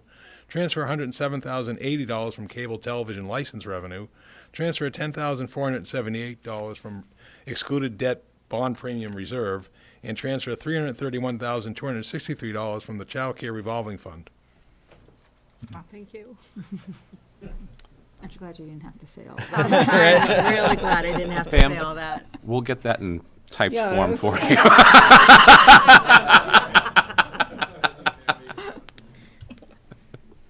It's basically the budget as presented that John submitted to Pam. Correct. Okay. Do I have a second? It's in the available. Second. Second, okay. I think Anita had it first. Doesn't matter. Sorry, Dave. Oh, that's fine. Discussion. Again, We've been very lucky the last few years. very. Echo the comments you made on the school department budget. Yep. And The town. tenfold. We're not facing Right. Yeah, like requests some- for overrides. We're not facing dips into our stabilization fund. Massive layoffs, things like Yeah. that. Yeah, I mean, and yes, there are a couple adjustments that Yeah. have had to be I- made, but they've all, And this includes a library reduction in hours, right? yep, it does. Yeah, see, that's the one that's a sticking point for me. So as I was going around, I've got a coworker who lives in Chelmsford, and I mentioned this, and he just sort of shook his head, and he's like, oh, that's Chelmsford. But I actually don't think it is, right? It's $40,000, right? No, when it's basically, we're doing good. Library's open. No, we're not doing so good. Library's closed on Sunday. Grant and not close the library. Remember, that's what she said is, they're supplanting the town's Yeah. fund with the same Right. grant money, so the library will be open. Yeah, I missed that part. On Yeah. Sunday? Yes, yep. What? Say again? yes. Oh, I missed that one too. Yeah, that's new Go to the news. mic. Because some of Please. us have hearing issues. When the library director was here, I believe she stated, and I know from conversation with her, that in discussion with the library trustees, they receive direct monies from the state in terms of grant monies, what we call library offsets. And they're going to use that money, a portion of that money, the $40,000, to keep the library hours on Sunday open, as is the current practice. October to April? Yes. Yes. All right. Well, I'm glad I didn't send out my So that's Chelmsford. letter this year because I would have said the wrong That's, thing. yeah, tell your friend that's Chelmsford. That's Chelmsford. We rearranged the decks on the chair, Well, you know. we find ways to make budget adjustments and find other sources of revenue in order Yes. to cover To them. offset, yeah. But that wasn't during the summer. No, in the summer we always. No, Right, it's not open. that was No. It's like we had that 8 discussion. months, yeah, 8 months between the Right. summer and the, Yeah. And that boils down to the A, they don't do it, B, staffing, things Yeah. like that. Yeah. Right. A lot of people traveling in the summer, stuff like that. All right, any further discussion? Hearing none, all those in favor? Aye. Any nays or abstentions? None, 7 in favor. Article 6, we're going to defer to a later date. Article 7, I make a motion to recommend approval of Article 7 to see if the town will vote to raise and appropriate or transfer from available funds such sums of money to be used as a reserve fund at the discretion of the Finance Committee for fiscal year 2026 as provided in General Law, Chapter 40, Section 6, or act in relation thereto. and the amount remains at $400,000. Last year, it wasn't used, it was transferred into free cash. But we have used it in the past. And the benefit of it being available is if there's an issue that needs to be addressed, that can be addressed without having to call a special town meeting, the expense there too. We can be approached to address that. I can name on one hand a number of times we've done it in the past 5 or 6 years, but it has proved beneficial when it's needed. Has it always been under 400,000 in those times? It has always been 400,000 or less. Okay. It's never been more than 400,000. And it represents something like a tenth of a percent of the overall budget at this point. So but it's also noted every year in the audit as one of the things that one of the reserve funds that we have available that is beneficial when bonding comes around. And there are statutory restrictions around how it can be used and allocated. Correct. It has to be through we have to be approached. It has to be through a vote of the vote and approval of the finance committee. It can also be used in the first 15 days of the next fiscal year to address any other issues. At the time I've been here, that's never happened, but it is available statutorily. I didn't know that. Yeah, That's first 15 days of the next fiscal year. very good. Any further discussion? All right, hearing none. All those in favor? Aye. Any nays or abstentions? None. 7 in favor. Article 8. I make a motion to recommend approval of Article 8 as written. Not reading it. In the amount of? In the amount of $5,969,385. Second. Discussion. I wish we had more to apply to other projects, quite frankly. Because every year there's a number of projects that are very worthy, that don't get selected because we can't. No, my objections were misguided. I was somewhat concerned that we were investing in, putting a lot of money into the McKay, the second library, but that's not the case. I'm wrong. Okay, and so whatever noise I might have made, I apologize. Fair enough. So the one reservation I have about this is, again, is a point that I raised before. So we know that the budget is going to get tighter. We know things are going to get harder, right? And so all the things that we have here are necessary in ways. I just did a quick math, and so please correct me if I'm wrong, but the math I did is we're spending about $1.1 million on electricity, right? And so if you think about reinvesting that million in other things, that to me makes a lot of sense, but I could be missing something, right? And so the thought is, why spend $1 million every year on electricity when instead you could invest in solar? Think about a systematic approach across the town. Forget about all these individual budgets, right? Systematically across the town. I guess I'm not following, Stephen. There are a lot of solar arrays across town on a lot of our municipal buildings. We are receiving credits for those. This is the capital budget, though. So this is for Not expensive. this is for capital projects, and so the amount here is the overall amount of what's going to be. Isn't solar CapEx? Right, you have an asset, it's useful for 30 years. Yeah, but I'm not following your comment. So you're saying we should buy more solar and put it where? I'm trying to just follow you. So here's the logic. Budgets are getting tighter.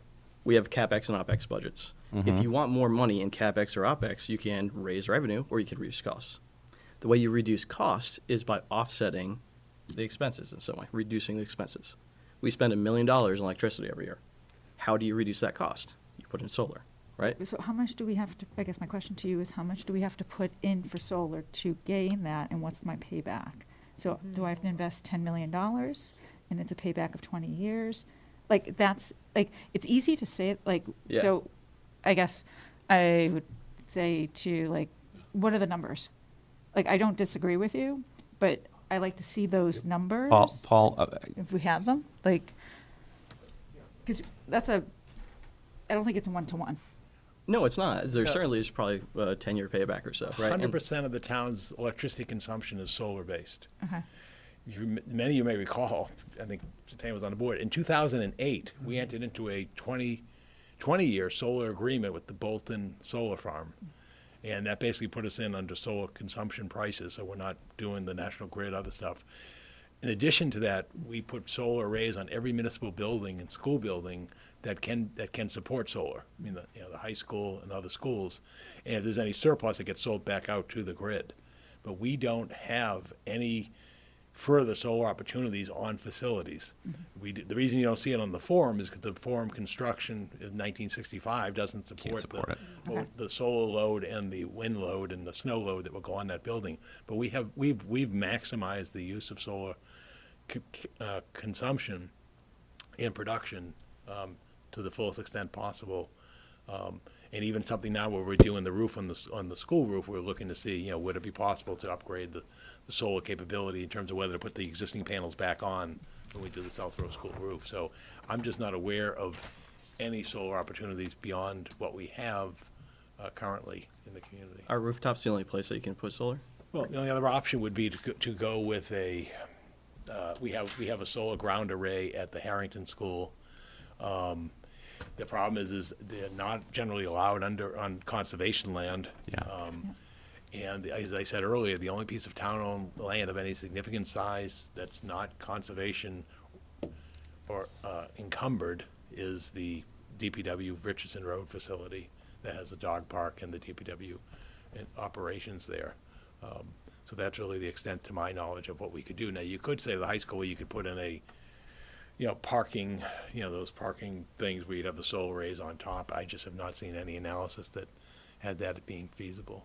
But what analysis have you seen? Like, who's run the numbers? Because people are putting it up. And the reason why I'm pushing on this is that, again, I put aside the whole environmental side of it. This is the finance committee. We're thinking about finance. We have real budgetary pressures here. And so I'm just trying to think outside the box of how can we address some of these budgetary issues and make not as many hard decisions a year, 2, 3 years from now. That's really what I'm after. And also getting, 1 second, Paul? Yeah, sure. Not today, not tomorrow, but there's bids coming out to the school building group, whatever that, it has an alphabet soup. So. It's the Massachusetts School Building Authority. Thank you. So, for example, if the new Parker Middle School goes forward, it will be 100%, it'll be a lead community. Yep. It'll be an energy efficient maximum community. They'll look at geothermal and they'll look at solar and all that. And of course, it's required by the state. So that will happen with the Parker Middle School project, which will be designed over the next 2 years. So there's future opportunities, just there's nothing literally open right now that I'm aware of. I mean, as they do the roof replacements that are in this capital budget, they're looking at those solar arrays and seeing what the cost effectiveness is of replacing the current ones that are there and upgrading, or they're looking at the reflective on whether or not the ability based upon cost and installation to have some of these solar arrays have the reflective both top and bottom, and so they are looking at those as they do these projects built into the roof replacement projects, but it's as you go, because there's only so much real estate available. And our buildings are very old. I mean, we are putting Yes. in 2 new fire stations, so hopefully they will be more efficient. So, Well, they will have to be because they'll be under new the standards. Well, yeah, Code. obviously, Be but stretch my code. point is the current solar that we're getting, those will be more efficient, but there's only, so many new building projects we can do. I mean, our schools are really old. And that, I totally get that. I guess there's so many parking lots out there, right? And so there are installations all around parking lots, and so I think there's just a lot of opportunity that we might not be looking at. I know, but we even like the high school part, we just paved that. That took 40 years to get the paving. Remember that? That was like a couple of years. It took 40 years. Yes, that took 40 years. And I don't know, I would have a hard time, Removing pavement and parking area that's needed to put solar, and then. Why would you? Because we're looking for real estate. We're looking for real estate. Well, it's up. But They're canopies. It would have to be something that, oh my God, this parking lot's in terrible condition. Oh, while we're there, how much would a canopy adding? But that's not an opportunity right now.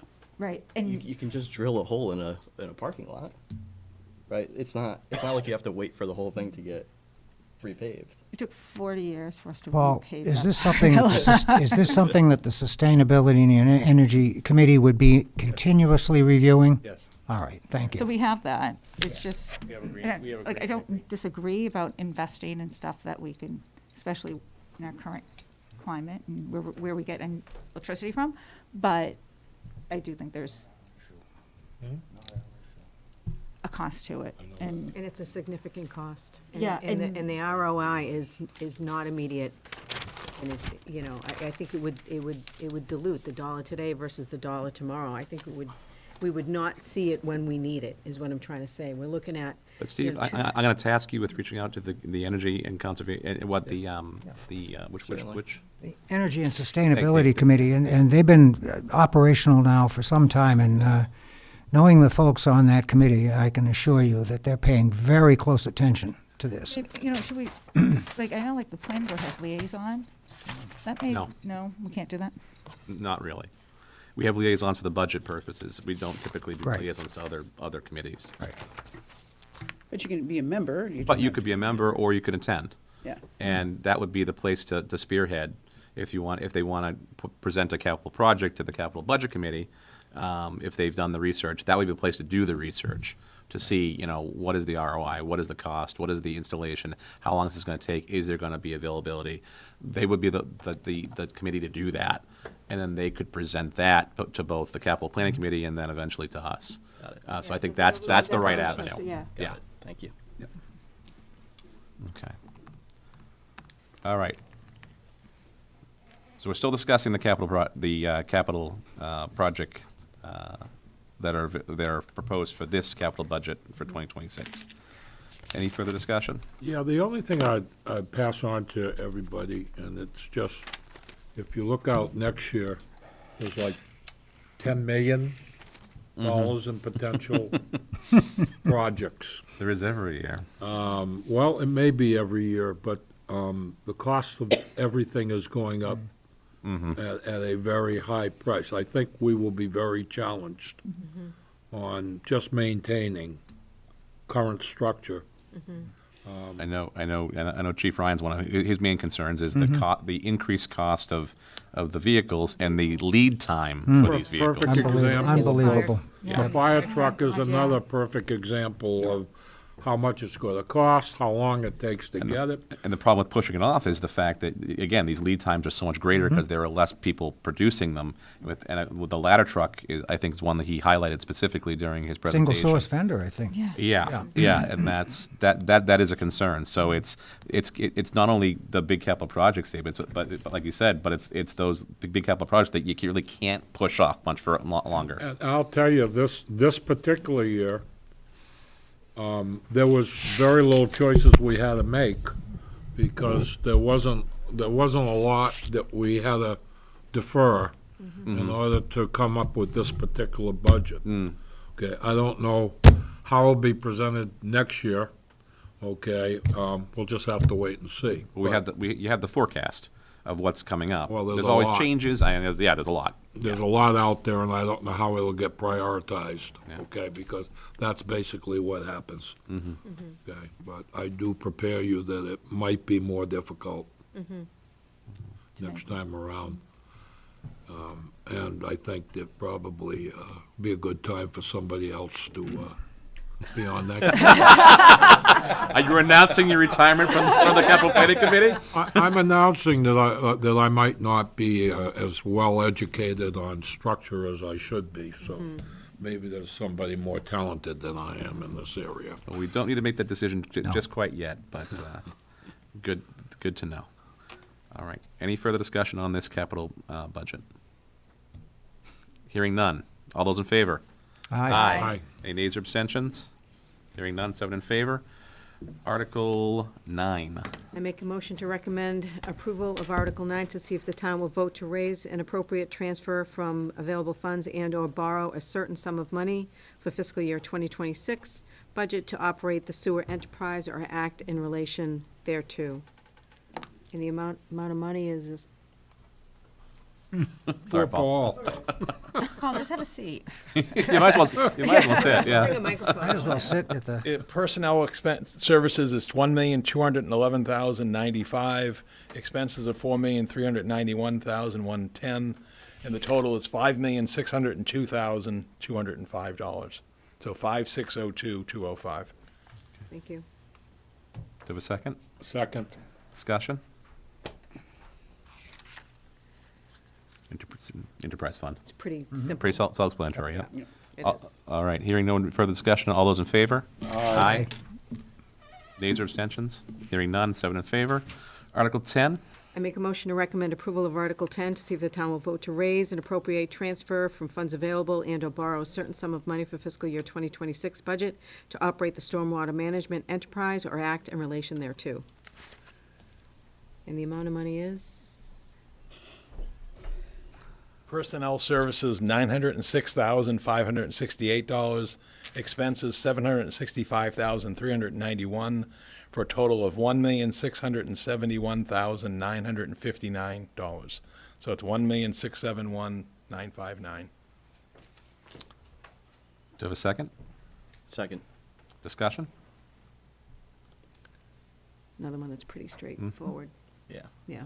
Hearing no further discussion, all those in favor? Aye. Any nays or abstentions? None, 7 in favor. Article 11. I make a motion to recommend approval of Article 11 to see if the town will vote to raise and appropriate transfer from funds available and/or borrow a certain sum of money for the purchase and equipping of a 10-wheel dump truck for the Department of Public Works Stormwater Division or act in relation thereto. Second it. And how much is the vehicle, do we? $290,000. Thank you. 290,000.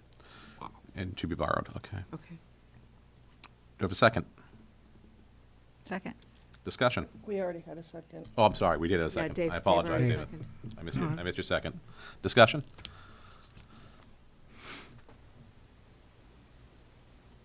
Hearing none. All those in favor? Aye. Any nays or abstentions? Hearing none. 7 in favor. Article 12. I make a motion to recommend approval of Article 12 to see if the town will vote to raise and appropriate transfer from funds available and/or borrow a certain sum of money for fiscal year 2026 budget to operate the Forum Ice Rink Enterprise or act in relation thereto. $65,000. Okay, thanks, Paul. Amount of 65,000 for the record. Yeah. Second. Discussion? No? Nope. Hearing none. All those in favor? Aye. Any nays or abstentions? Hearing none. 7 in favor. Article 13. I make a motion to recommend approval of Article 13 to see if the town will vote to raise and appropriate transfer from funds available and/or borrow a certain sum of money for fiscal year 2026 budget to operate the cable television, public, educational, and governmental access enterprise or act in relation thereto. And the borrowing sum is? The personnel services is $457,730. Expenses is $120,244. Total of $577,974. 577,974. Thank you. Second.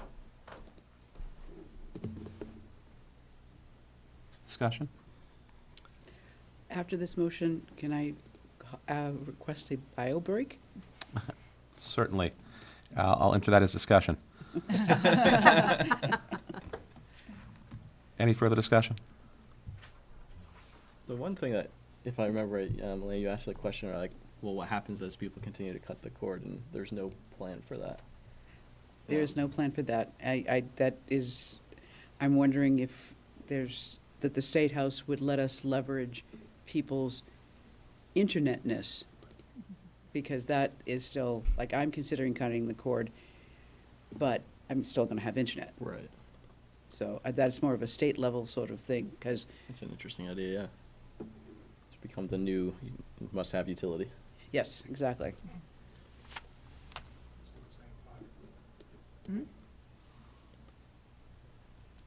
Any further discussion?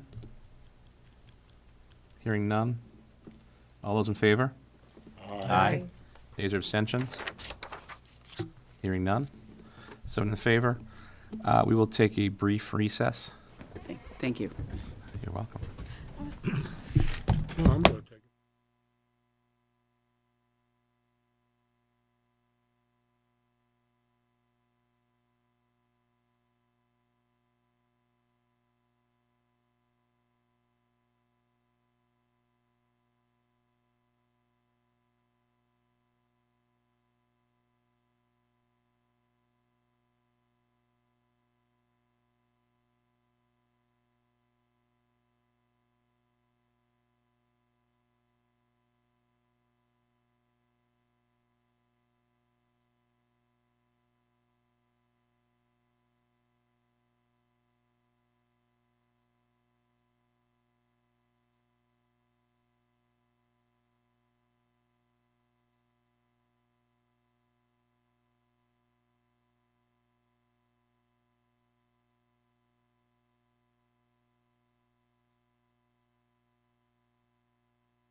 need to officially call it back I'm into going to session? have to call he back to does. session, yeah.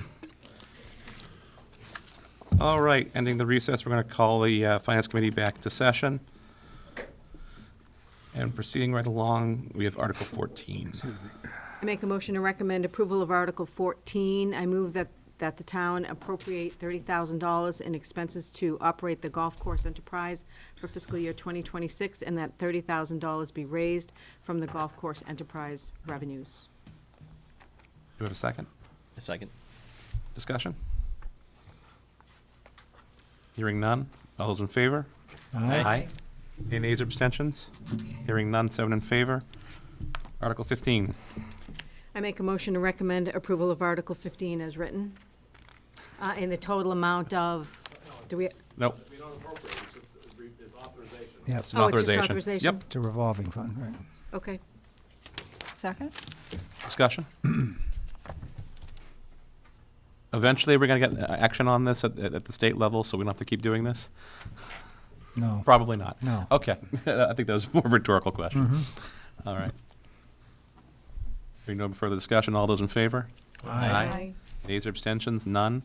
7 in favor. Article 16. I make a motion to recommend approval of Article 16, Cemetery Improvement and Development Fund. I move that the town transfer $50,000 from the sale of graves and lots to Cemetery Improvement and Development Fund. Second. Discussion.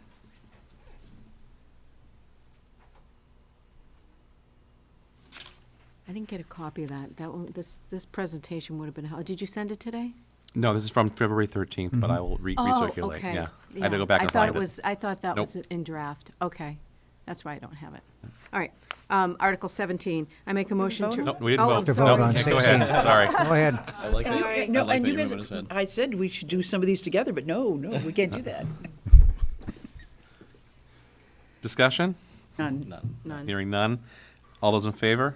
Aye. Nays or abstentions? Hearing none. 7 in favor. Article 17. Okay, I make a motion to recommend approval of Article 17, Property Valuation Services, for the town to transfer $100,000 from overlay surplus to fund property valuation services pertaining to the town of Chelmsford's fiscal year 2026 5-year property valuation certification by the state, by Massachusetts Department of Revenue. Second. Discussion? It's 160,000. It's 160,000. 160, right. So this is the problem with using February 13th, yeah. So with the amended amount of 160,000. Okay. Any further discussion? All those in favor? Aye. Any nays or abstentions? Abstain. 6 in favor, 1 abstention. I make a motion to recommend approval of Article 18, Veterans Exemptions, as written. Second. Discussion? I'm reading it. Hearing none? All those in favor? Aye. Aye. Any nays or abstentions? Hearing none, 7 in favor. Article 19. I make a motion to recommend approval of Article 19, Senior Exemptions, as written. Second. Discussion? Hearing none, all those in favor? Aye. Nays or abstentions? Hearing none, 7 in favor. Article 20. I make a motion to recommend approval of Article 20, Study to Fund and Improve Municipal Operations for the town to raise and appropriate $50,000, remainder as written. Second. Discussion?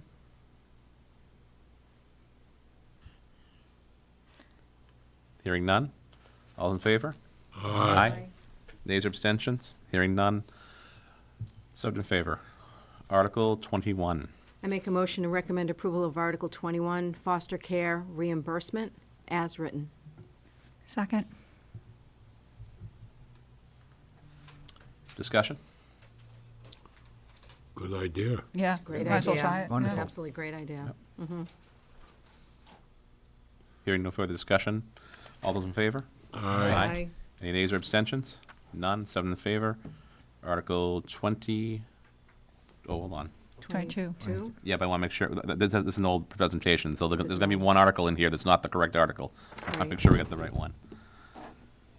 This is the budget process. We move it up a week, right? Yes, this is still in. Article 22. Okay.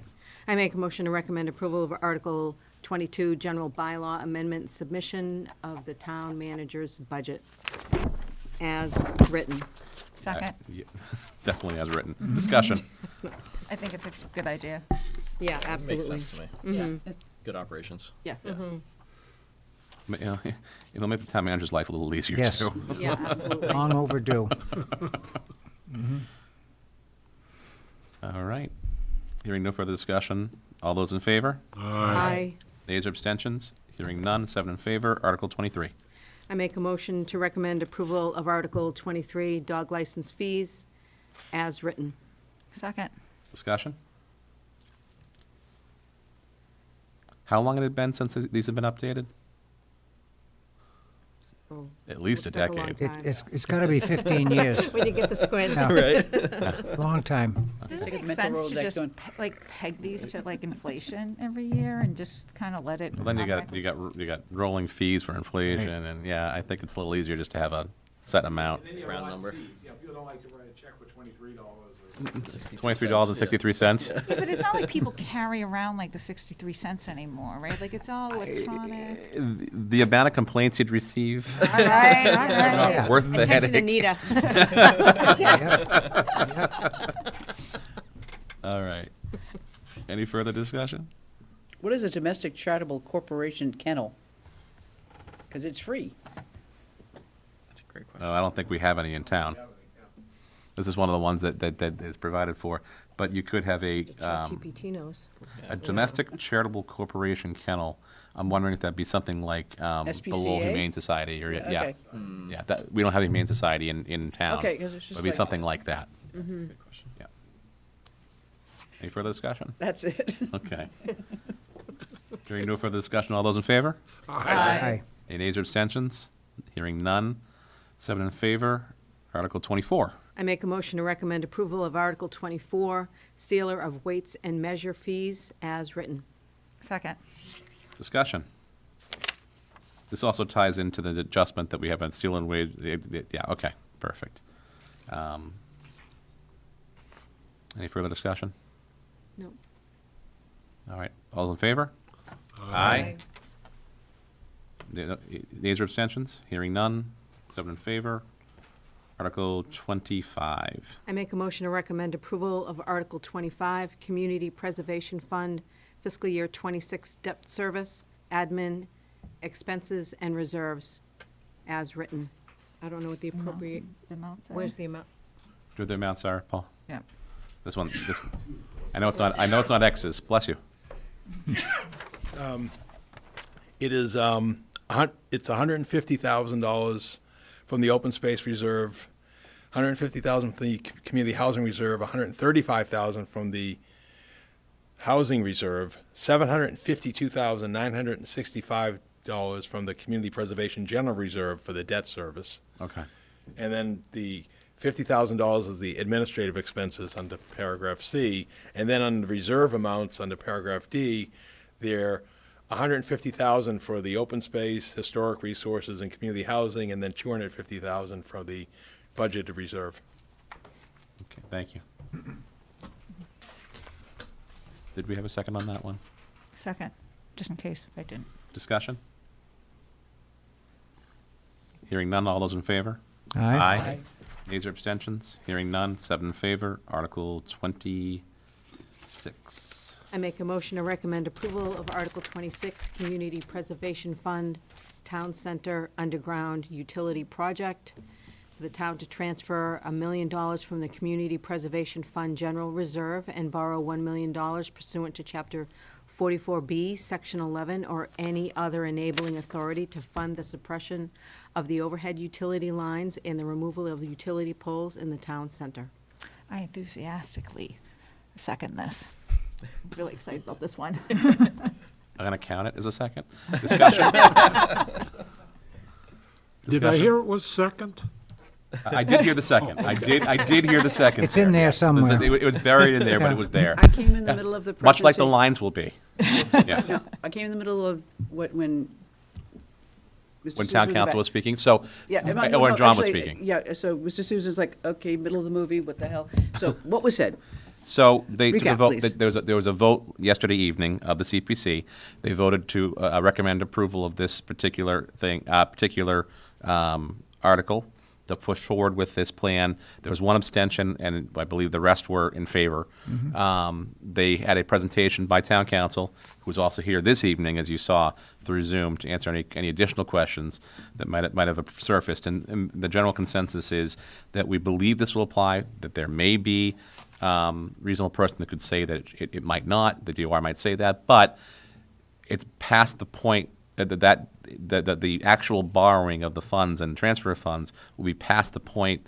The approval will occur prior. The approval or disapproval, I guess, will occur prior to any funds being expended. So the voting through of this is not going to affect anything. So to summarize it, that it's no big, if I say yes, it's no big loss if the governing body says no, because no money will be spent until they say something. There will be, there'll be no negative effect, except we won't get buried lines. Yeah. Or we'll have to look for another source of revenue in order to, and remember that this is in conjunction with any funds that there may be with Verizon and the funds that National Grid is currently holding.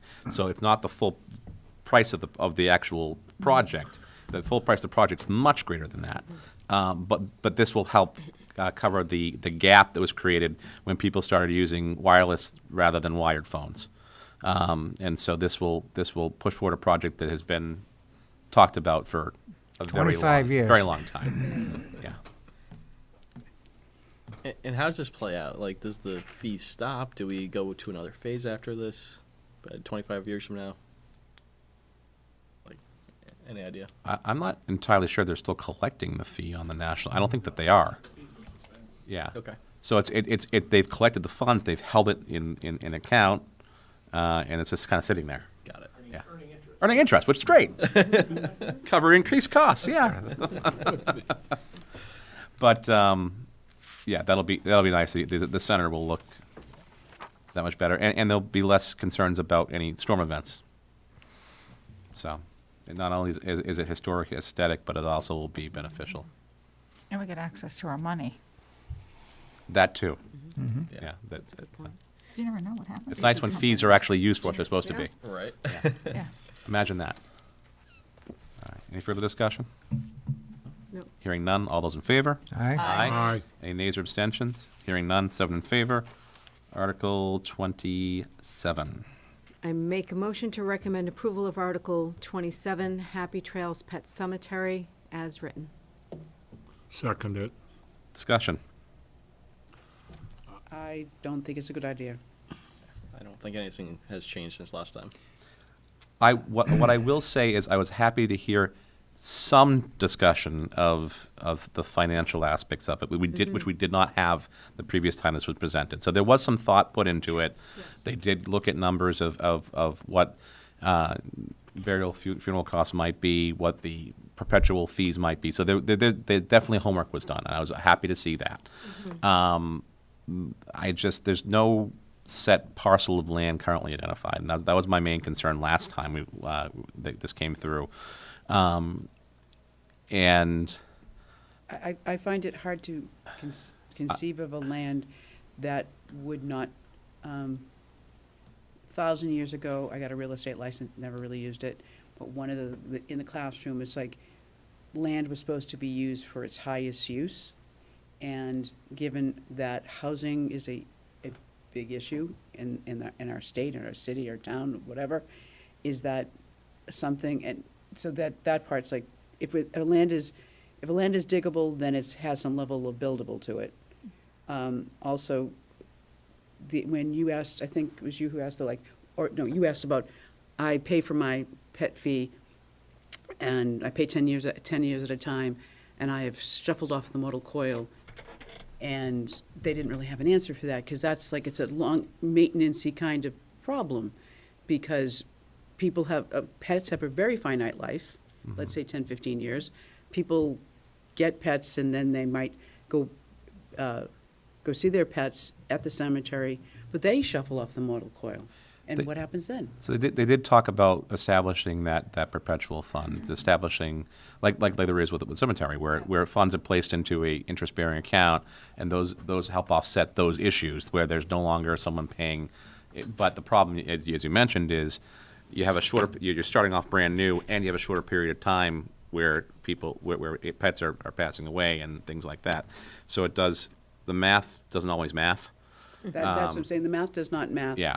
And if, it's one thing if someone says, kind of like the McKay Library, this is my house, I want it to be a library. If somebody wants to say, this is my house, I want it to be a pet cemetery, and the town receives an acre-ish plus land that, As a donation. as a donation, then coming in front and saying, hey, because then a big upfront fee part thing is. The actual acquisition cost of the property, and then becomes an exercise as to who maintains, how it maintains, who runs, and things like that.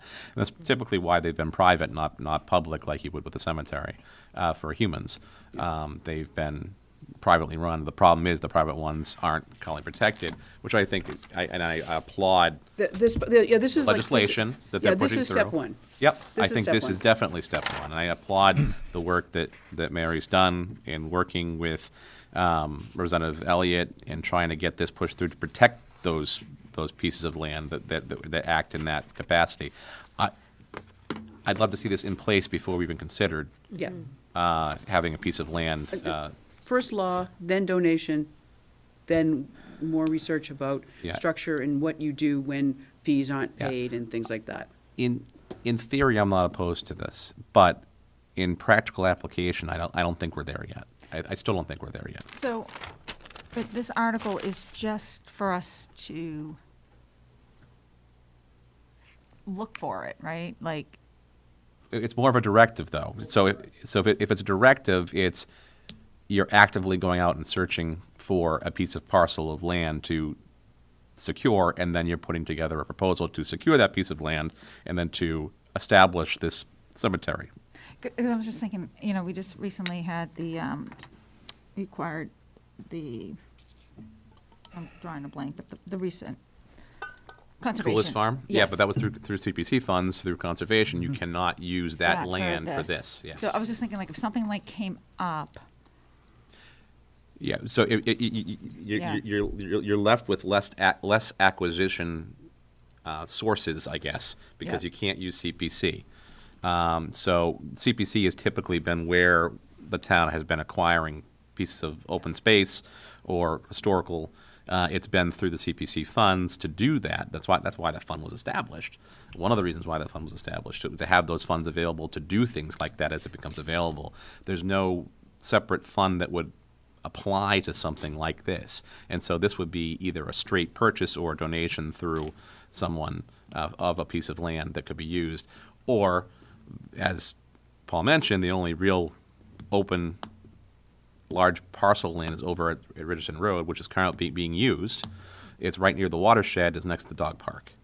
And I don't think that is a current target, if you will. well, maybe people at the dog park can give a little piece of land for the cemetery. Do you really want the town to maintain a dog park? No, Well, I they do, wouldn't. but we have a dog park, but cemetery, yes. I mean, so, But- you're but if absolutely right. But no, because that's a different discussion. Like, I'm in theory fine with this if it could create a fund, if we then created it so it was a fund that's self-funded, right? Like, it had to have fees, it had to, some sort of self-funding. I wouldn't be supportive of the Well, town. the way I read this is the town will get reimbursed, but the town has maintenance services provided by the town. So the town is now maintaining Yeah, a pet cemetery. with overhead for the employee, you've got, and then if we have to hire somebody else and. As a finance committee, because this article has a definite financial impact, which is at present undefined and unknown, we cannot responsibly vote to support this article. Amen. What he said. Oh, What do you know? Well said. That's what I said the last time. I know you did. No, and again, I wouldn't support it if we were funding it. Like, I'm open to the idea of it could be self-funded. Like, that was the only, that was, and I was just like, it looking at operated the li- article, if it just to op- be clear, I was just looking at the article is, do we just, like, to keep it open if something fell on our laps? That was all I was If not. it operated like an enterprise fund where it That's was what I was self-contained, Right. but the yeah. problem is getting it off the ground and getting it to that Yeah. point. Yeah. And I don't After think that you've should be a identified the priority, land, right. after you've required Yeah. the And I land. don't think that's where, like, Yeah. like, it shouldn't be a priority, like, we should be actively, like, if something Right. came and someone donated or whatever, if it could operate, like, I don't, like, Then you consider, Yeah. how do we run this, what the costs associated. The article can always be raised at any time in the future, Yeah, so.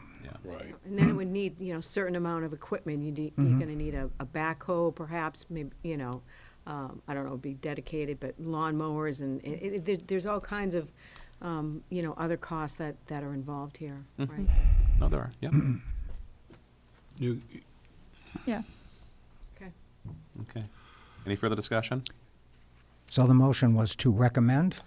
Yes, but we, typically when we've done that, we voted in the alternative, instead of bringing a new motion. I understand, Yeah. but, just, So, all those in favor of recommending?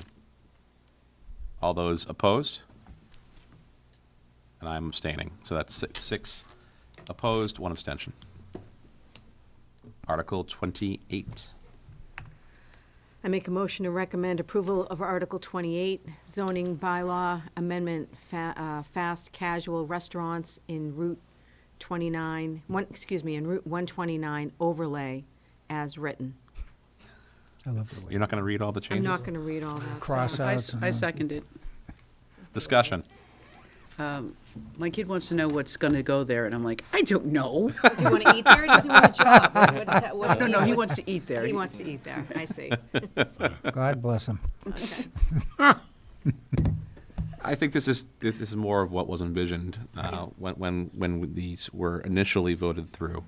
That parcel, we'd love to see that parcel go live again. I know that businesses in the area, I've spoken with a couple of people that work in the business area that would love to see additional options there, although they do love Prest, and they do frequent it quite regularly. It would be nice to have this additional option, even if it. So this is a lot. And to be clear, this is allowing for that to occur. It's not a approval of anything that's going in there, but it's allowing for this to occur. Yeah. And for those folks that are concerned about the potential appearance of the building, you have to remember that the planning board can condition that and get a very acceptable and aesthetically pleasing design. Exactly. Similar to what they did to CVS. when Exactly, CVS was exactly. Yeah, you didn't want to see that in its original form. Right. Yeah. All right. Any further discussion? Hearing none. All those in favor? Aye. Any nays or abstentions? I want to abstain. Okay. 6 in favor, 1 abstention. I'm not there yet. I know. I'm not there yet. You don't have to. It's an okay. abstention. You don't have to explain You it. don't have to explain it. That's the beauty No of abstentions, justification. is if you're not there. He's doing pretty well here. Yeah. Oh. This is serious. Uh-oh. You spoke too soon. Oh, I shouldn't have said. Article 29. I make a motion to recommend approval of Article 29, general bylaw amendment, outdoor lighting, that the town adopt a general bylaw pertaining to outdoor lighting, further description as written. You got to read your stuff. Do you have a second? Second.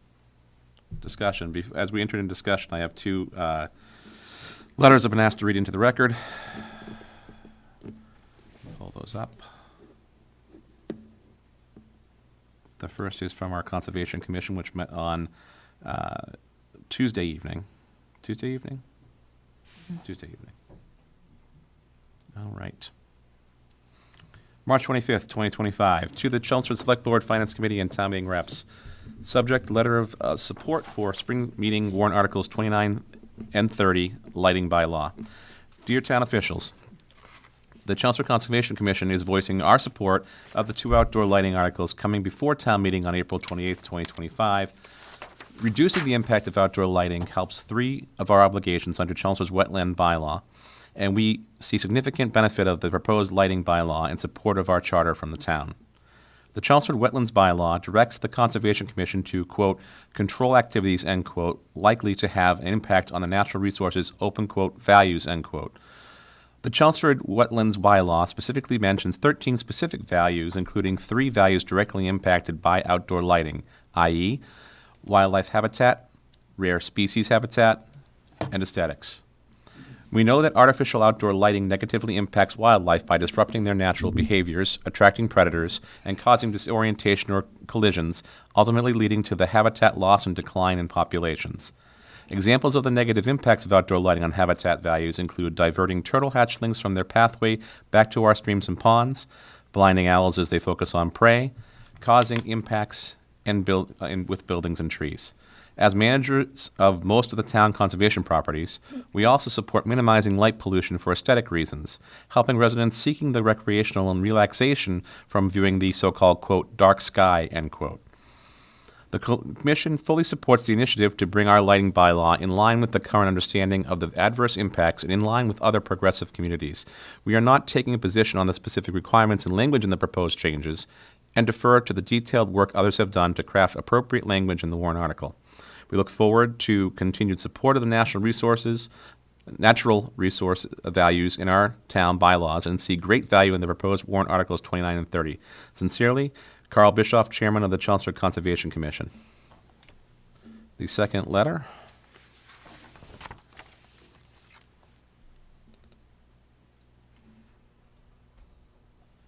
This is to Paul Cohen, Town Manager, from Christine Clancy, DPW Director. Subject, DPW review of lighting policy. Zoom in, it's a little eye chart here. DPW has reviewed the proposed lighting policy warrant article for the spring 2025 meeting to understand the financial impacts and begin to outline a preliminary plan that would be required to bring the existing municipal lighting infrastructure to the standards outlined in the proposed lighting policy. The town has approximately 2,200 street lights that were installed 10 years ago as part of the LED upgrade project. DPW also maintains the building and site lighting at the 28 municipal building locations and other parking lot spaces, recreational spaces, and flagpole locations throughout the town. These locations were upgraded to LED light fixtures within the past 10 years. Upon reviewing the proposed lighting policy, DPW is unable to provide a preliminary cost estimate for necessary lighting improvements required under the lighting policy. However, DPW outlines the following understandings should the lighting policy be adopted at spring 2025 town meeting. Streetlights. The existing town-owned streetlights are 4,000 Kelvin LED lights and cannot be altered to a lower correlated color temperature without replacing the entire street light heads. In recent years, DPW has replaced some lights that have failed, and those replaced street light heads are adjustable, but only down to a limit of 3,000 Kelvin, and it is unknown if they meet the bug rating requirements in the proposed lighting policy. Since the LED upgrades were completed approximately 10 years ago, the town has repaired approximately 100 to 200 lights. Many of the repairs are done to wiring or other connection faults. Approximately 25 to 50 lights of the 2,200 lights have required replacement. Given this low percentage of light replacement, DPW believes that we have approximately 5 to 15 years left of useful life in the existing streetlight infrastructure. As outages begin to increase, DPW will deploy a 4 or 5 year replacement plan since it is a large capital expense. This timeline could begin with the next few years or could be as far out as 10 years to begin the process. The current estimate for a townwide streetlight replacement of the existing system, and based on the existing standards and bylaws, is approximately $2 to $4 million. The proposed lighting policy requires that all streetlights be upgraded within the next 10 years. To phase that process over a plan for a 5-year plan, DPW would have to begin replacing lights in 5 years, which could potentially accelerate the replacement and disposing of streetlights that have not reached their end of useful life. All 2,200 streetlight fixtures would have to be replaced with new shielded fixtures as outlined in the proposed lighting policy. DPW would review available streetlight options that conform with the proposed lighting policy with the lighting consultant. Additionally, an on-site demonstration of 3 various lighting fixtures and approval of the give me 1 second here. An approval with the select board would have to take place as part of this process. To select the appropriate CCT or lighting temperature, it is possible that additional street lights might be required since the new lights would likely have different CCT, lumens, and be shielded. It is unknown at this time if the proposed lighting policy triggers additional costs above the estimated $2 to $4 million project. Municipal building and other site lighting infrastructure. Many of the town-owned building exterior site lighting is 5,000 Kelvin and is outward facing. The proposed lighting policy requires the building and site fixtures be downward facing and shielded. Additionally, the lights over 2,000 Kelvin require the lights be dimmable and have a motion sensor. In reviewing these new requirements with the town electrician, fixture replacement, additional wiring, and switches will be required to conform with the proposed lighting policy. This can be programmed over a 10-year plan, but it'll come with additional costs that are not currently planned within the next 10 years, since many of these LED lights were installed within the last 10 years. The proposed lighting policy notes that any project that replaces 10 or more lights at once for commercial or municipal properties will require select board approval and a demonstration with 3 different light fixtures for the select board to review and approve. DPW currently has a project plan this summer, 2025, to replace 16 light fixtures within the police parking lot. With this new policy, DPW would have to provide 3 different light fixtures as demonstration, and assuming during the night hours, have the select board review for approval and selection of a CCT or color temperature of the lights. The efforts to install 3 separate light fixtures for demonstration purposes for review would add additional project costs previously not planned.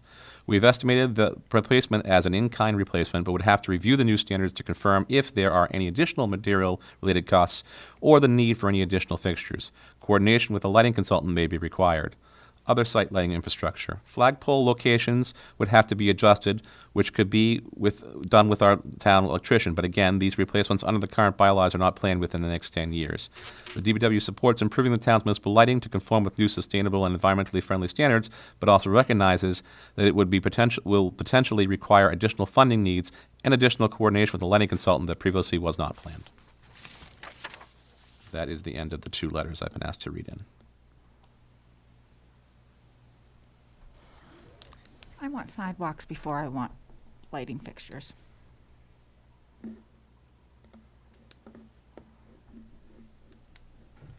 I think it's something to aspire to over a much longer time period than the article says. You know, it is one thing, oh, you're gonna build a new building, you're gonna do the thing, all right, you have to have this. You're building a new house, or I've noticed in my neighborhood, there have been a lot of,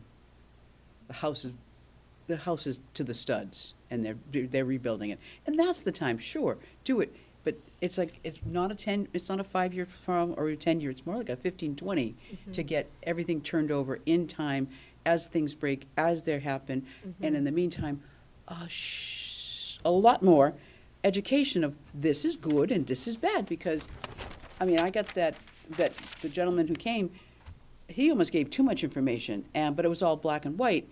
I mean, I would need to see, like, I suggested to him, use, Chelmsford telemedia, so that there would be like, this is a light that makes it, this is a light that isn't making it, and this is why. Because he had a lot of presentation information, but it was almost too much, and it really didn't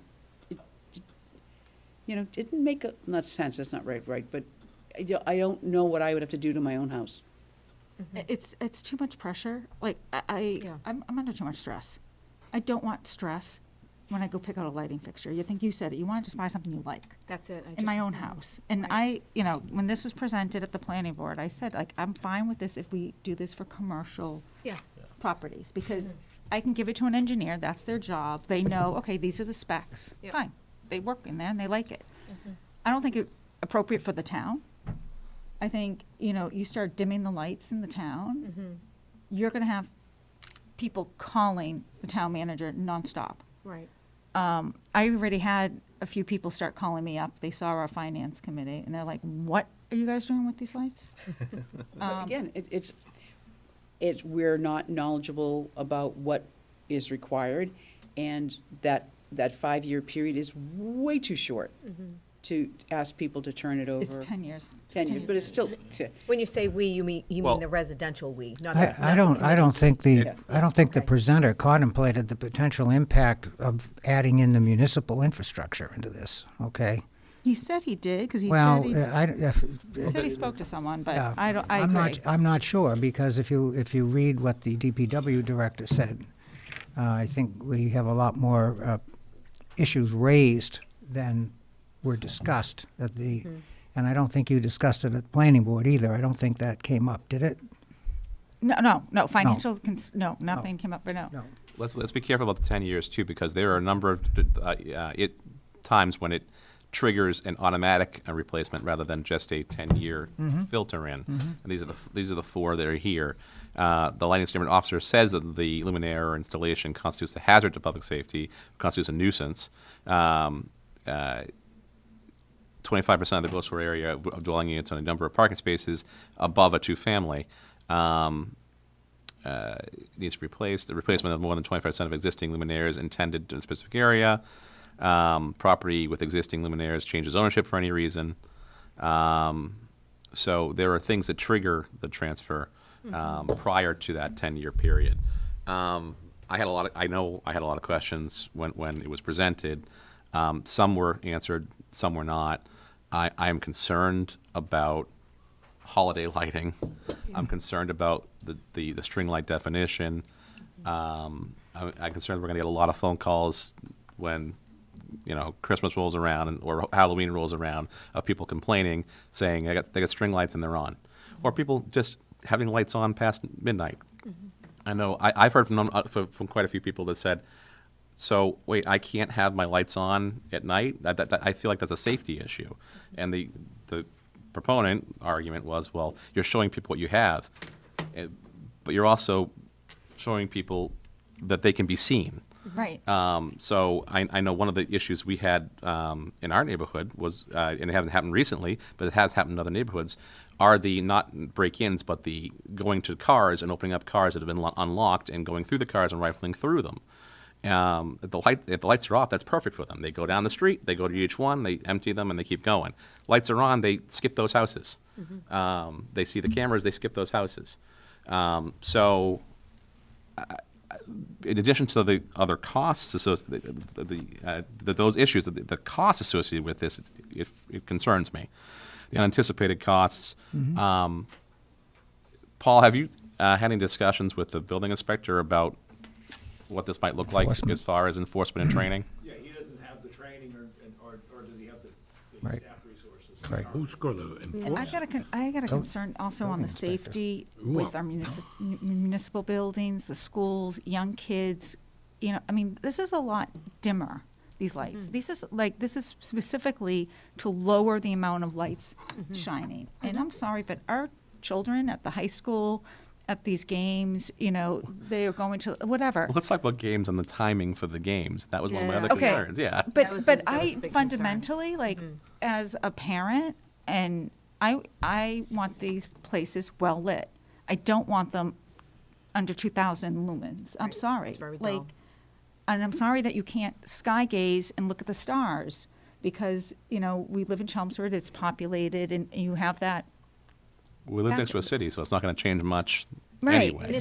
And it's not overly lit. I drive through town a lot at night. I mean, there's lighting, but it's not Las Vegas, right? I mean, I'm not a Chelmsford's not Las Vegas. it's not lit up like, I just don't There are see those who would what the disagree. issue is really. And then we want to have people in the center of town, going to restaurants, stuff like that. Yeah. If you dim it and it only comes, it kind of defeats the purpose of trying to bring in people to come and, go to our, I think this is outrageous. I would be I'm 100% not if it was commercial, but not I'm not a- town or residential. I'm not opposed to there being a review and update of the lighting bylaw. I think it does warrant some updating. Yes. It does. And I know a lot of effort was put into this particular article, and I recognize that, and I appreciate that, but I do think it's overreaching.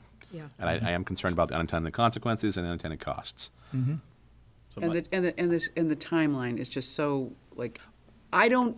I have the presentation. I don't know if I'm in compliance or not myself.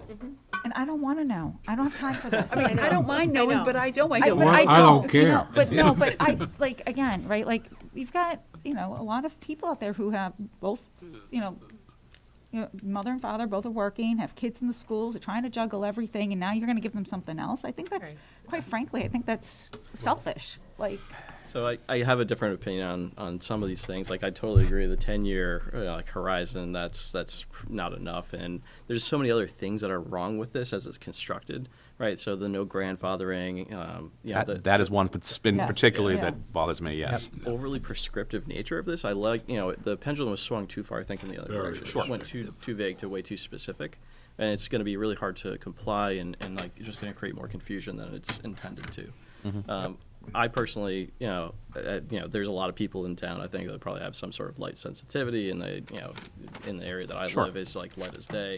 I think we probably could cut 10% of our street lights and save 10 grand, and we could save a bunch of other stuff. We don't need that much light. We really don't, because there is science behind it. And if you've ever walked in a house at night and your eyes adjust to it, it really is true.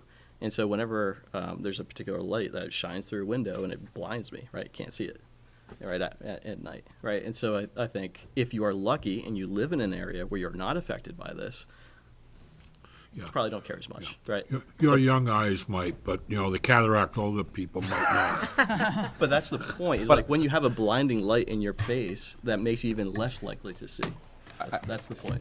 No, I agree with you, Steve. And I think you hit the nail on the head. It's overly prescriptive. It's too much. It's too much. which is why I would be in favor of this for commercial, because I think that's where we get, like, I live in East Chelmsford, which right on Lowell and right on the highway, so I have a lot of light. Yeah. But, and that was one of the things that, like, when I spoke to him specifically, I'm like, listen, I would support something like this on a commercial, because I think there's our opportunity to lower it.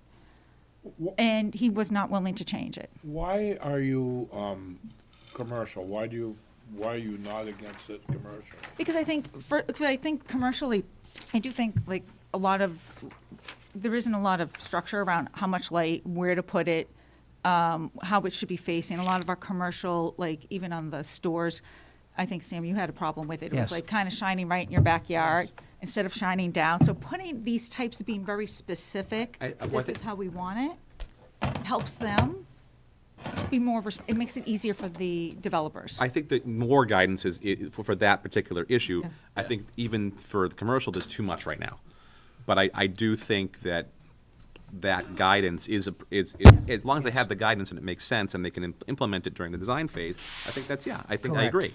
Right. I do think there's a little bit too much still, even on the commercial side, but I agree with what you're saying. And that was like a compromise, right? Like, I was like, if you want to, let's try it, like, that's where I was kind of leaning. Yeah. Oh, yes. The only issue I have in the commercial end is there are security issues. Sure. That Yep. clearly, in my mind, I don't want them so restricted in that Right, we're and sacrificing, Yeah. When I was asking about motion detector, because what I would prefer is not lights that are on all the time, but someone, whoop, lights on. And if I scared the coyote, I don't really care. So there is the ability for, I think you're talking about the motion activated luminaire. Yeah. It cause a nuisance, but otherwise complies with the bylaw, permitted as long as its output remains on for no more than 10 minutes, not flicker intermittently, is not triggered by right-of-way traffic in any form. Oh, my God. But right-of-way traffic might be someone that's walking Their dog, yeah. I mean, It also felt like there's a weaponization potential in Yeah. the way it was, like, if you had disagreement with your neighbor, you could come and they'd pay fines. Like, that just doesn't feel like it's well constructed. And and I believe the proponents' argument well, not argument, but counterposition to that was that you could do that under the current article, but it's not as clear cut, and it's definitely not as defined as it is here in this new proposed article. But yeah, again, I go back to the holiday light issue, Right. where they aren't defined in here, and there are string lights defined, and there are blinking lights defined, and rotating lights defined. And I gotta say, I decorate for Halloween and Christmas. I got rotating, I got blinking, I got Yeah, lights, yeah. and I have them Yes, on a lot of people on a solar do. timer, so they do shut off. Yeah. A solar But timer? after 6 hours of being on or 8 hours of being on, whatever you set it to, they all shut off. Okay. But the problem, I see with this is that I think string lights fall under this definition. I think the blinking, rotating, things like that fall underneath underneath the current definition in this new proposed voting law. And I think that's where you might see what some optimization and a lot of work that has to be done to say, oh no, I don't think that really applies because it's holiday lighting, because it's not specifically defined in here. But wait, it is. It's string lights. Why can't we have it? Why are they on? Why are they doing this? That's where I see, like with that, some optimization, some issues arising, and the light wars become light wars. Yeah. Any further discussion? So, do we go into, So I will- the motion on the table Is- is in favor of this article, as written? as written. I am not in favor of as written. All right. Any further discussion? Hearing none. All those in favor? All those opposed? Aye. Aye. Any nays or abstentions? Abstain. Abstain. Okay, so six against, one abstention.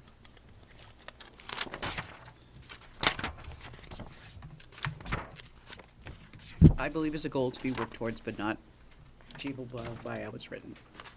Oh, geez, I gotta go. Oop. I started from the beginning. Uh-oh. Oh, no. Article 30. Slide 80. 80, 80, thank you. 80, 81, yeah. I gotta get back to it. Play from not start, Here we go. current slide. I make a motion to recommend approval of Article 30. Sorry, yeah, 30. 30, hold on. 81. That's not, it's not, it was 81, Article not 80. 30, zoning bylaw amendment, outdoor lighting, that the town amend the town code, chapter 195, zoning pertaining to outdoor lighting. It deletes the current section of the zoning bylaw in its entirety, replaces it with a paragraph that says refer to the general bylaw. Yeah. It's a companion article. Yep, and the reason it was done is so it would apply to Yeah.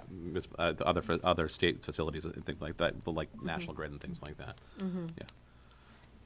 I'll second it. Discussion? Hearing none. All those in favor? All those opposed? Aye. Aye. Any abstentions? Abstain. 6 opposed, 1 abstention.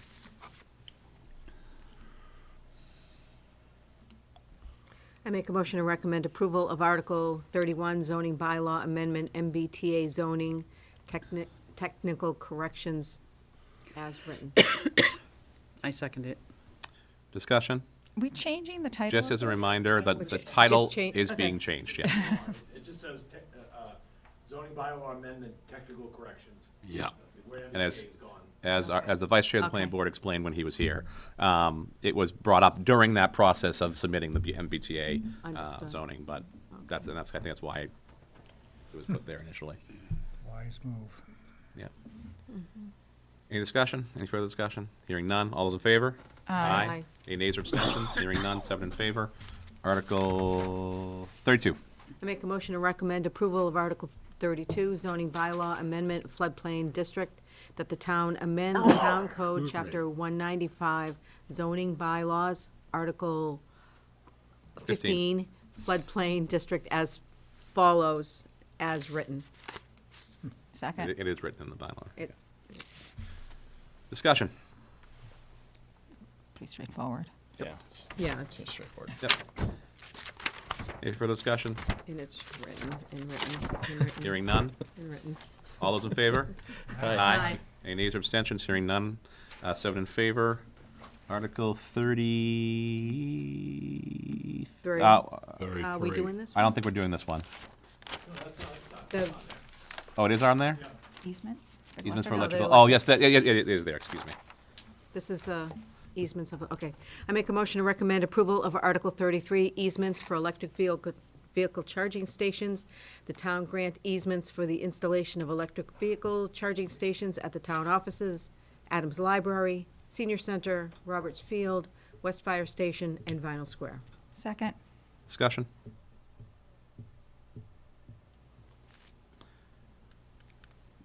Are these grant stations? Yeah, so, okay. But because we're putting National Grid equipment on there, we have to grant. We've got the easement for it, Get yeah. the easement, right. Okay. Will they charge Tesla Are these fast? vehicles? I'm gonna skip over that one. Are these fast charging locations? Yes. Okay. Oh, that's good. That's really good. And Especially now that the town's fleet is including more electric vehicles, and especially during the winter, they need fast charging. Yes, they do. They do, faster and more often. Yep. so this is, we get a grant, they just come and do it. That's it. Amazing. Yep. Okay. Any further discussion? So they're just you're basically giving up parking spaces there. Now, are the parking, my one question would be about the charging stations. Do they now not be regular parking spaces? Do you have to be an electric car to park there? There is no prohibition under the law that requires you to not, unless it's a private property and they're preventing you from doing it, that prevents you from parking at a charging station. However, it's common courtesy that people typically don't park in those if there's a charging station available. So there's nothing preventing you from doing it currently, like a handicap space would be. But generally, people that don't have those don't park in those particular spots, unless there are other spots available. I was at the library, and the library was, I was trying to avoid parking there, and somebody was very cranky and like laid on the horn because I didn't make a decision, and like was trying to find a regular parking spot. So I didn't know whether it was a prohibition or it's just like, They were just cranky. huh? They were just cranky. Yeah. The person was just being, yeah. Okay. Any further discussion? Hearing none. All in favor? Aye. Nays or abstentions? Hearing none. 7 in favor. Article 34. I make a motion to recommend approval of Article 34, street acceptance, Woodbine Terrace, as written. Second. Discussion. Let's add to our Chapter 90 Mm-hmm. whenever we can. Absolutely. Sounds good. Okay. Hearing no further discussion, all those in favor? Aye. Any nays or abstentions? Hearing none. 7 in favor. No nays or abstentions. That brings us to the end of the warrant articles for our Springtown meeting. Except for the 2 we didn't vote on. Which one didn't we vote? So let's discuss the review of the reporting schedule. Yeah, So two as and discussed previously, Article 2 for the amendments to the budget, which Darlene's currently working on the figures for that. Yep. We should have soon. And then the contracts under Article 6. Do you know how many contracts you anticipate there being MOUs for at that point, Paul?